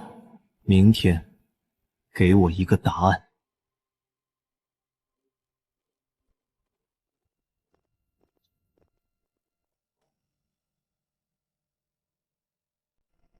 是个劣子，明明就是一个孽子。明德，够了。其实那孩子真的很像你父亲，很像文月。那孽子像父亲，他一个不尊长辈的孽子，他也配？明德，还给他吧。祖叔，明德，你知道当年我是怎么失去读书机会的吗？那时候族中很穷，只够供一人读书，而我当时已经上了1年学堂，你父亲却只是在家读了几本书罢了，所以族中长辈们自然会选择我，这没什么好说的。这要是我也会这么选。可你父亲不这么想，你父亲他生性烈，知道消息后自己冲到族中，当着众族人的面跟我辩论。父亲，他从未与我说过。他不只是那个高高在上的户部尚书，他也会争，也会抢，也会把机会从别人手里夺过来。文月他引经据典，句句在理，我辩不过他，只能眼睁睁看着他拿走机会。那时候我恨他不念兄弟情分，可后来事实证明，他比我强太多了。他中了榜眼，进了翰林，做了尚书，入了阁，而我只过了第1关的秋闱，甚至还是末尾取进，碌碌一生至今。今日那孩子在祠堂里辩我的时候，那眼神，那气势，跟你父亲当年一模一样，烈但不狂，争但不乱。明德，你厌恶他，是因为那孩子出生之日，文月和卢氏都去了，可如今一看又何尝不是？他们为了这孩子出生，舍了自己的命呢。所以还给他吧，明德，他是你亲儿子，不是外人，不要把他越推越远了。那个孽子要赢了，不可能！大逆不道，提剑逼父，目无尊长，逆生换命的孽子灾星，这种人只会是祸害，疑惑家族的大害。官人，妾身有一句话，不知当讲不当讲。说。既然族叔已经决定还给他，那咱们拦不住。但这产业到了他手里，就真的归他了吗？你什么意思？他尚未弱冠，契书过名之后，按规矩过了名还是要收回族中代管的。到时候我们走走关系，把那契书拿出来，人不知鬼不觉，过个名，他又能怎么办？可过到我名下，会不会太明显了？那孽子不会善罢甘休的。官人糊涂啊！过到你名下当然不行，但如果先过到守城名下，到时候对外就说这是你父亲留给守城的，那孽子还能说什么？总比给那个逆子好。就这么办。族长，二伯。魏逆生，这是你祖父留给长房的产业，良田300亩，地契在此，还有前10年间的入库盈利共计5600两，刨除族中管理，扣除修缮祠堂、救济贫困的开销，剩5000两整。你点点。孽子，这都是你想要的，拿稳了，别回头又哭穷。多谢族长。魏伯，你现在就去京都、府学、县衙、乡贤祠3处，将长房所有田产契书尽数录了副本，呈递备案。心思竟如此细腻，你这是什么意思？官人，他这是做什么？他搞这一手，日后若要买卖，但凡涉及他长房一草一木，都必须过他这一关。孽子若不应，买主不敢接受，你我更改不了名字。这哪成？原本打算把产业过给成儿的计划，岂不是彻底泡汤了？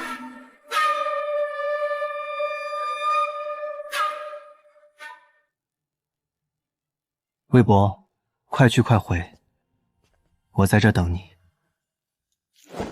那些契书现在已经是那孽子的，我有什么资格和名义了？好，你厉害，你算无一策。如今一切事情已了，既然已经分宗，你也拿回你自己的东西了。从今往后，我京都巨鹿卫氏，再无你魏逆生。他终究还是把这个孩子推走了。你不是早就想走吗？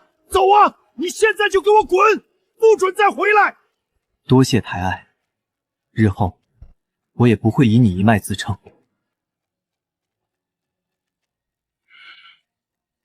未来我就是京都卫士，我的家族当由我而行。5000两听起来很多，可这里是京都，大周的首都，一间像样的院子，少说也要上万两，总不能把钱都砸在房子上。公子，咱们其实不用为住房发愁。老奴说过了，你不用走寒门路子。别忘了，老爷当年可是入阁兼户部尚书。老爷入阁任户部尚书那些年，可不止魏府一处房产。魏伯，这是什么意思？当年老爷官居户部尚书，又是阁臣，想求他办事的官人富商多了去了。可金银珠宝老爷不收，田场地债老爷也不要。但有些东西推不掉，也不好硬推。房产？对喽，有人摸准了老爷的脾气，不直接送给他，借着大公子刚过秋位中得举人，有人便上门在大庭广众下就说是给大公子贺喜的。老爷当时再清正，也不好当着众人的面把贺礼扔出去。后来呢？老爷退了一部分，但有一处因为不大又偏，就留了下来，而且宅子一直在大公子名下。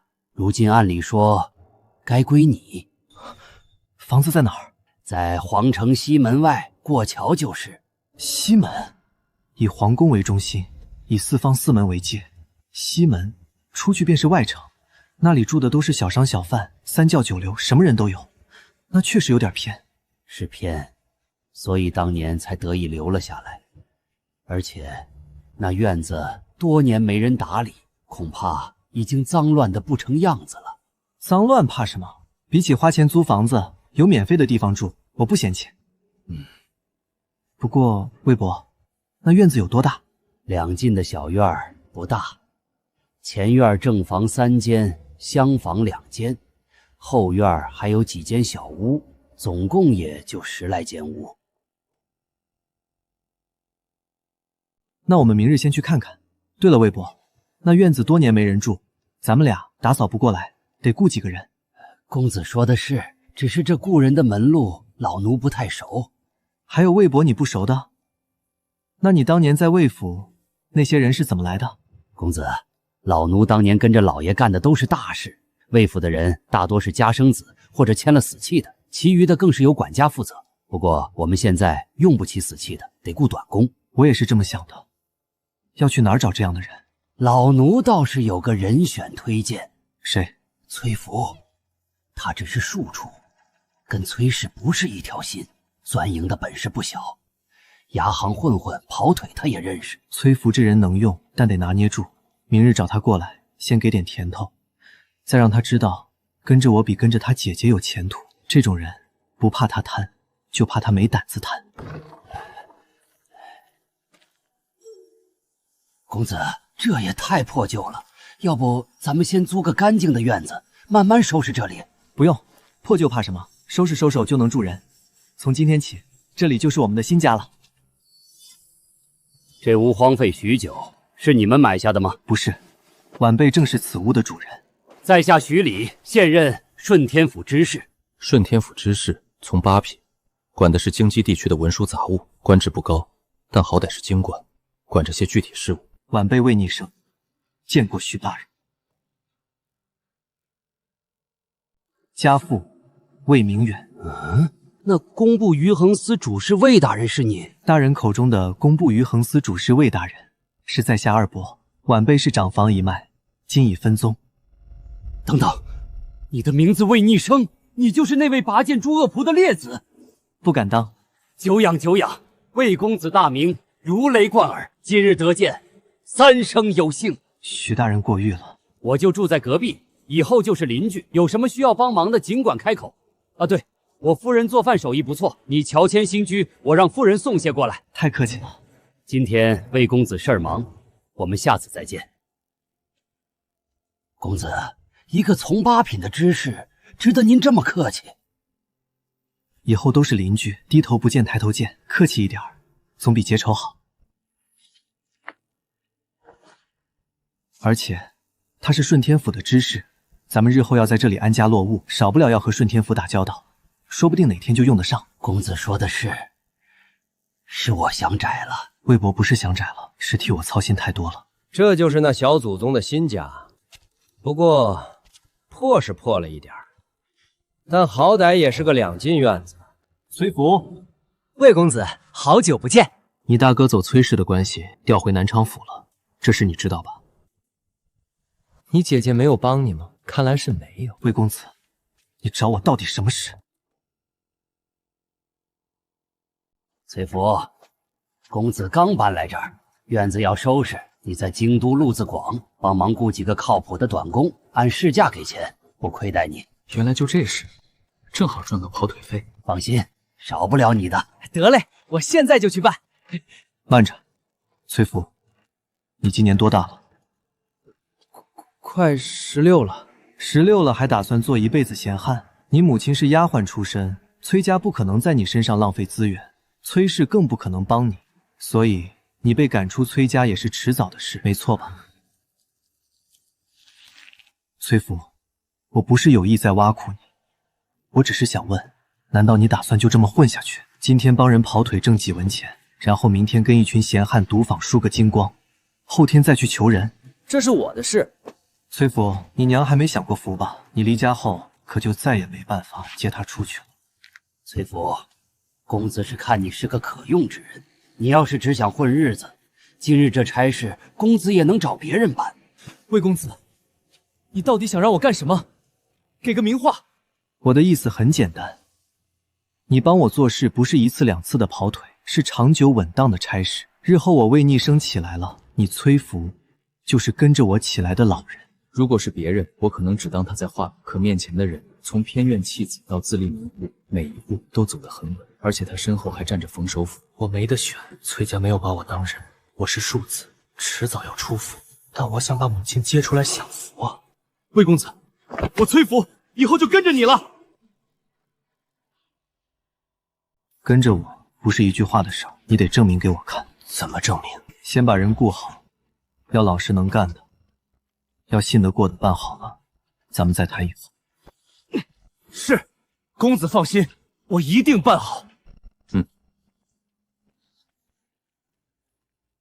老奴看，他就是想在公子手下吃一顿长久饭罢了。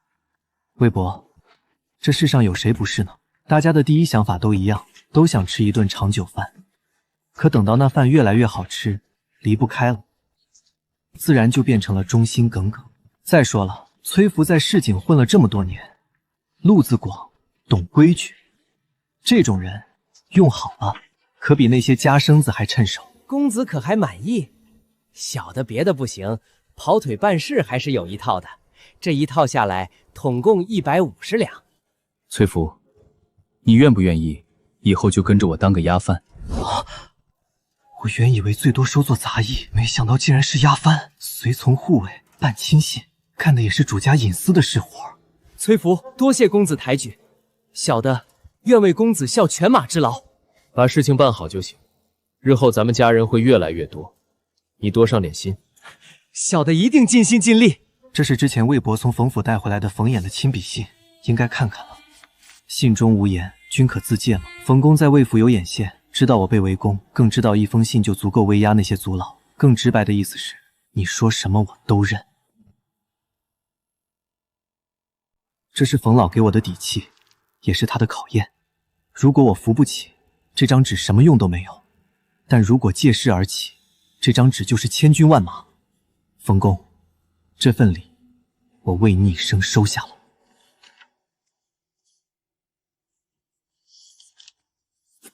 我是说，你看，公子现在也是当家做主的人了，是不是该给公子找个丫鬟了？要我说，就得找个年轻水灵的，红袖春香，那才叫风雅。胡说八道！公子才多大，你就想这些有的没的？魏老哥，你打我干嘛？我哪儿胡说了？再过几年就5相之年了，提前准备准备怎么了？好好的词，我怎么从你口中听着就这么不正经呢？崔福说的对，公子，你别听他瞎说。魏博，我没瞎说，你年纪大了，事事亲力亲为，一个人忙不过来。而且，你是我的长辈，不是仆人，这些端茶倒水的事不该你来做。少爷一直打心里把我当长辈看，那我也得看着。胡妹子不行，认字，长得好，能签死契的随身女士。崔福，你这不是为难我吗？这种的可不好找。王婆子，你少跟我装蒜，我还不知道你那些犯官家眷不都在你手里吗？小声点儿，这事儿能乱说吗？放心，钱少不了你的。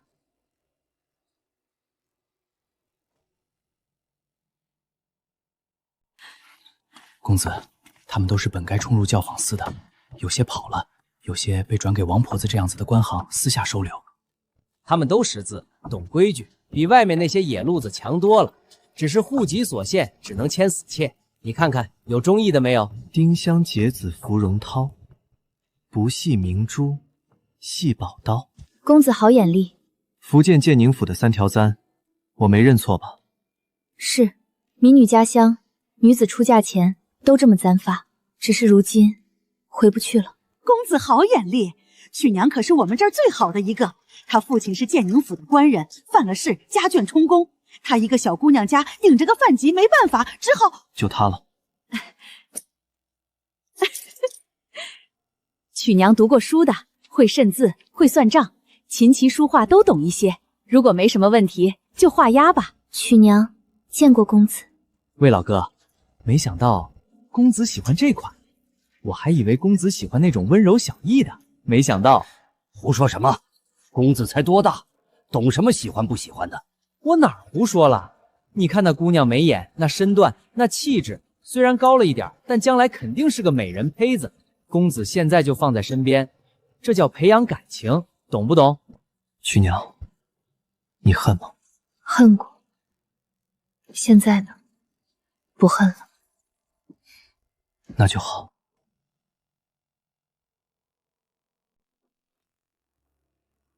晚辈见过冯公。你这字，老夫越看越喜欢，瘦劲挺拔，锋芒内敛，难得，所以老夫临了几日，可惜还是学不像。冯公过誉了，晚辈只是胡乱写的。胡乱写？那你在魏家祠堂里那番话也是胡乱说的？你在魏家的礼法辩论，句句引经据典，条理清晰，把那些族老们变得哑口无言。不过老夫很好奇，你在偏院关了10余年，即使有读书的机会，也不过这1、2个月，你是如何做到的？冯老一定调查过我，这个问题答不好就是万劫不复。冯公可读过钱塘韩愈的文章？韩长黎的文章自然读过，不过跟你又有什么关系？既然如此，那长林先生有一篇《宋王谢序》，其中有句话：晚生一直记在心里。夫沿河而下，苟不止，虽有池疾，必之于海。晚生虽然困于偏院10余年，得学不过数月，可冯公又怎么知道，自启蒙之后，晚生就真的停下了。没有那10余年忧惧，没有那些跪祠堂的夜晚，没有那些被人踩在泥里的日子，我就是把书背烂了，也不过是个书呆子。好一句百折不回之真心，万变不穷之妙用。你自学至此，还说自己不是神童？冯公，晚辈今日登门，主要是来感谢您的指路之恩。若不是您的提议以及那封信，晚辈走不出魏家，也拿不回长房产业。你的确应该谢我，毕竟因为这事儿，我一个治世的老东西又回到陛下眼中了。你既聪慧，我也不逼着你。今日早朝可有不少人让我这个老东西滚出京都呢。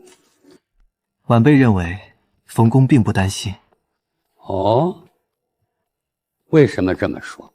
冯公方才写的这一句是教人做个真君子，可冯公若真是个坐如师立如棋的真君子，今日就不会坐在这里跟我说话。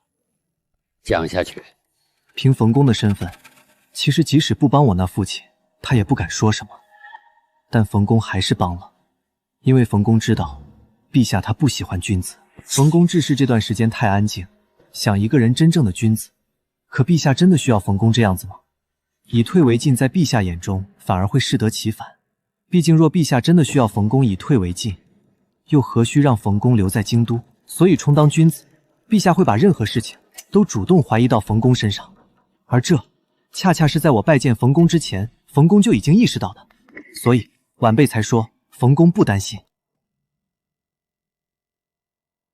因为朝堂的弹劾，陛下必然会留中不发，而冯公借我这一事前后得利，既解了陛下的怀疑，又了结了与我祖父的交情。原来他不只是一个有趣的孩子，更是一个可造之才。你这孩子到底是怎么长的？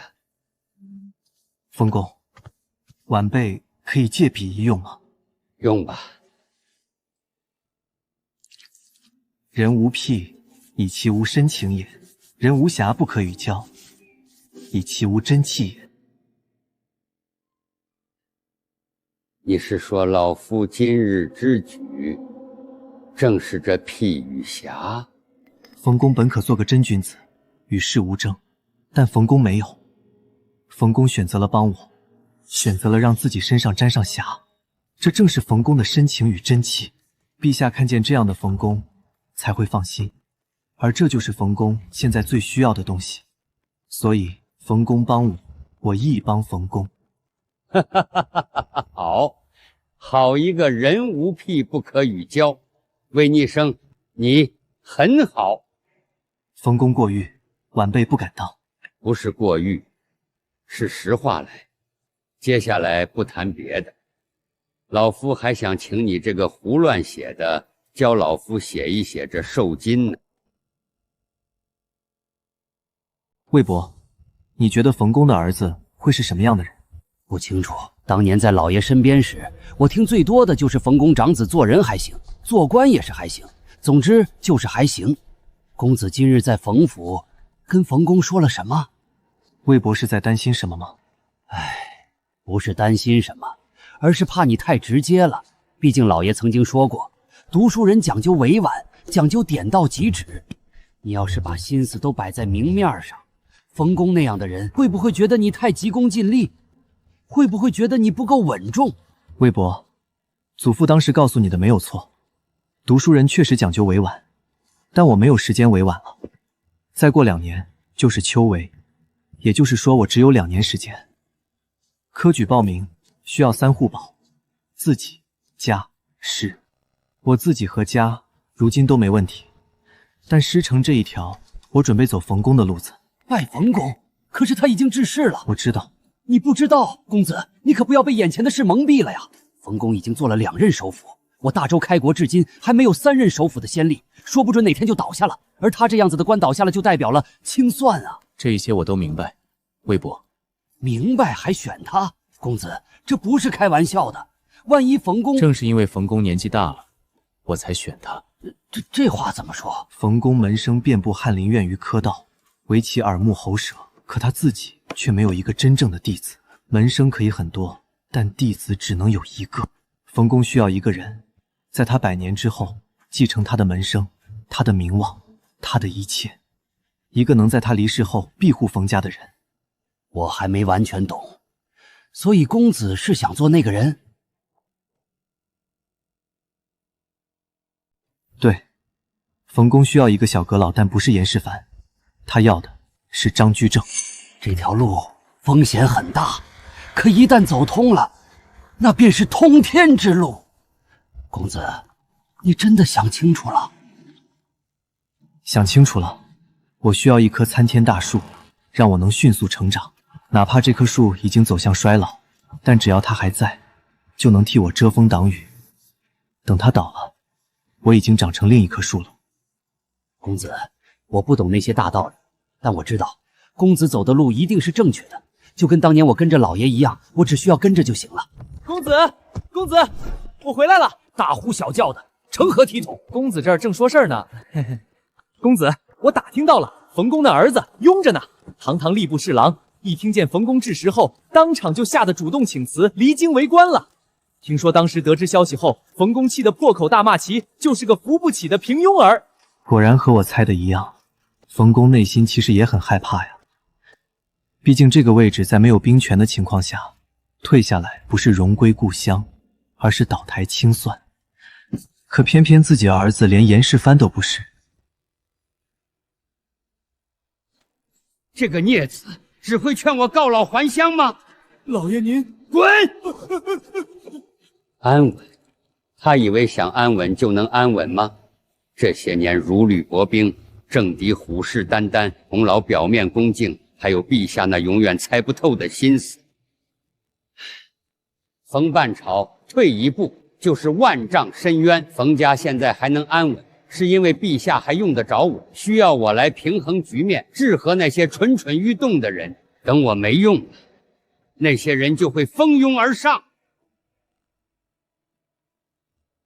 到那时候，你还能安安稳稳的读书教子吗？混账东西啊！混账东西啊！连一个尚未籍贯的孩子都看得明白的事，这平庸子却不明白。魏一角的威在明处，谁都看得见，而冯半桃威在暗处，藏在那些笑脸和恭维底下。魏逆生那孩子，他看得见魏家的威，难道就看不见冯家的威吗？他看见了，所以他才敢来投靠自己。他想做我的门生，不对，不是门生。6部中都是我的门生，冲着冯半桃3个字来的。等我倒了，自然树倒猢狲散来。我冯衍这辈子教了那么多学生，到头来竟没有一个能托付后世的人。魏逆生比我那40岁的儿子看得远得多。文月兄，你那个孙子比我这辈子见过的所有人都厉害。他知道自己要什么，也知道我能给什么，他甚至知道我比他更需要什么。冯半朝、魏一角，终究还是要凑起来呀！来人，老爷，备车，明日随我去西门。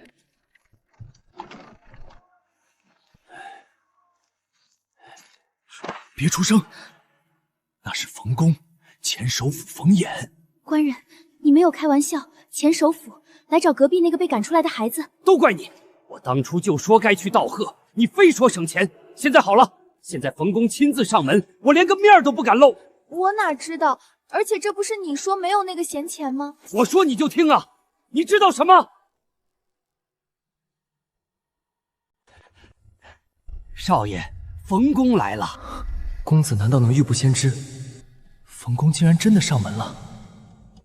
冯公来了。呵呵，不来不行啊。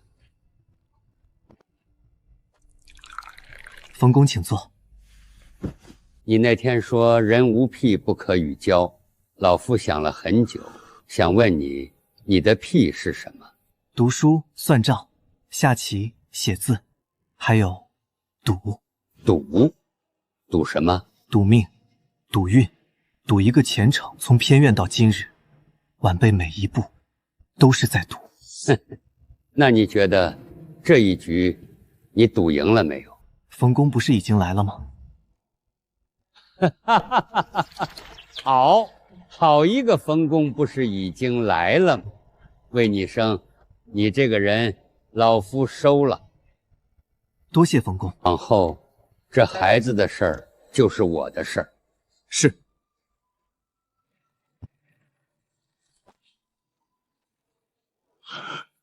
魏伯，明日备些礼，我们去拜师。前首辅冯衍要收魏家那个列子为弟子，这可是可以震动整个京都的大事，恐怕明天整个京都都知道了。还没消息吗？还不快再去打听！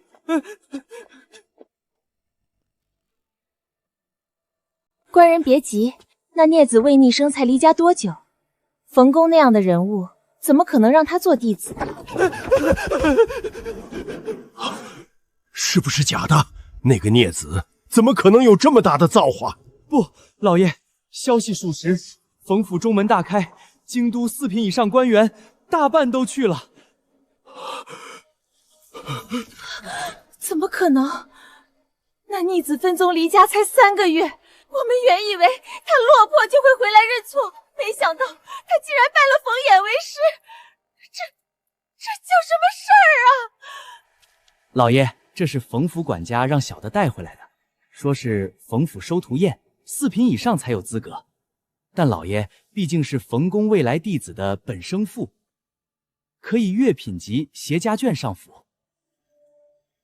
冯府4品以上才有资格，老爷一定高兴坏了。在笑什么？混账东西！你不会以为这是在跟我报喜吧？官人，那咱们还去吗？去，当然去。退回去就是打冯老的脸，不去以后官场怎么混？那个我恨不得从没生过的，被我赶出家门的孽子，如今要站在冯府中堂接受满朝文武的恭贺，而我还要带着笑脸去给那个孽子捧场。官人，快去拿清心丸来！我花了10余年才从魏家走出，接下来便是入海上天，下一步便是科举入仕，让魏博亲眼见我考到进士的那一天。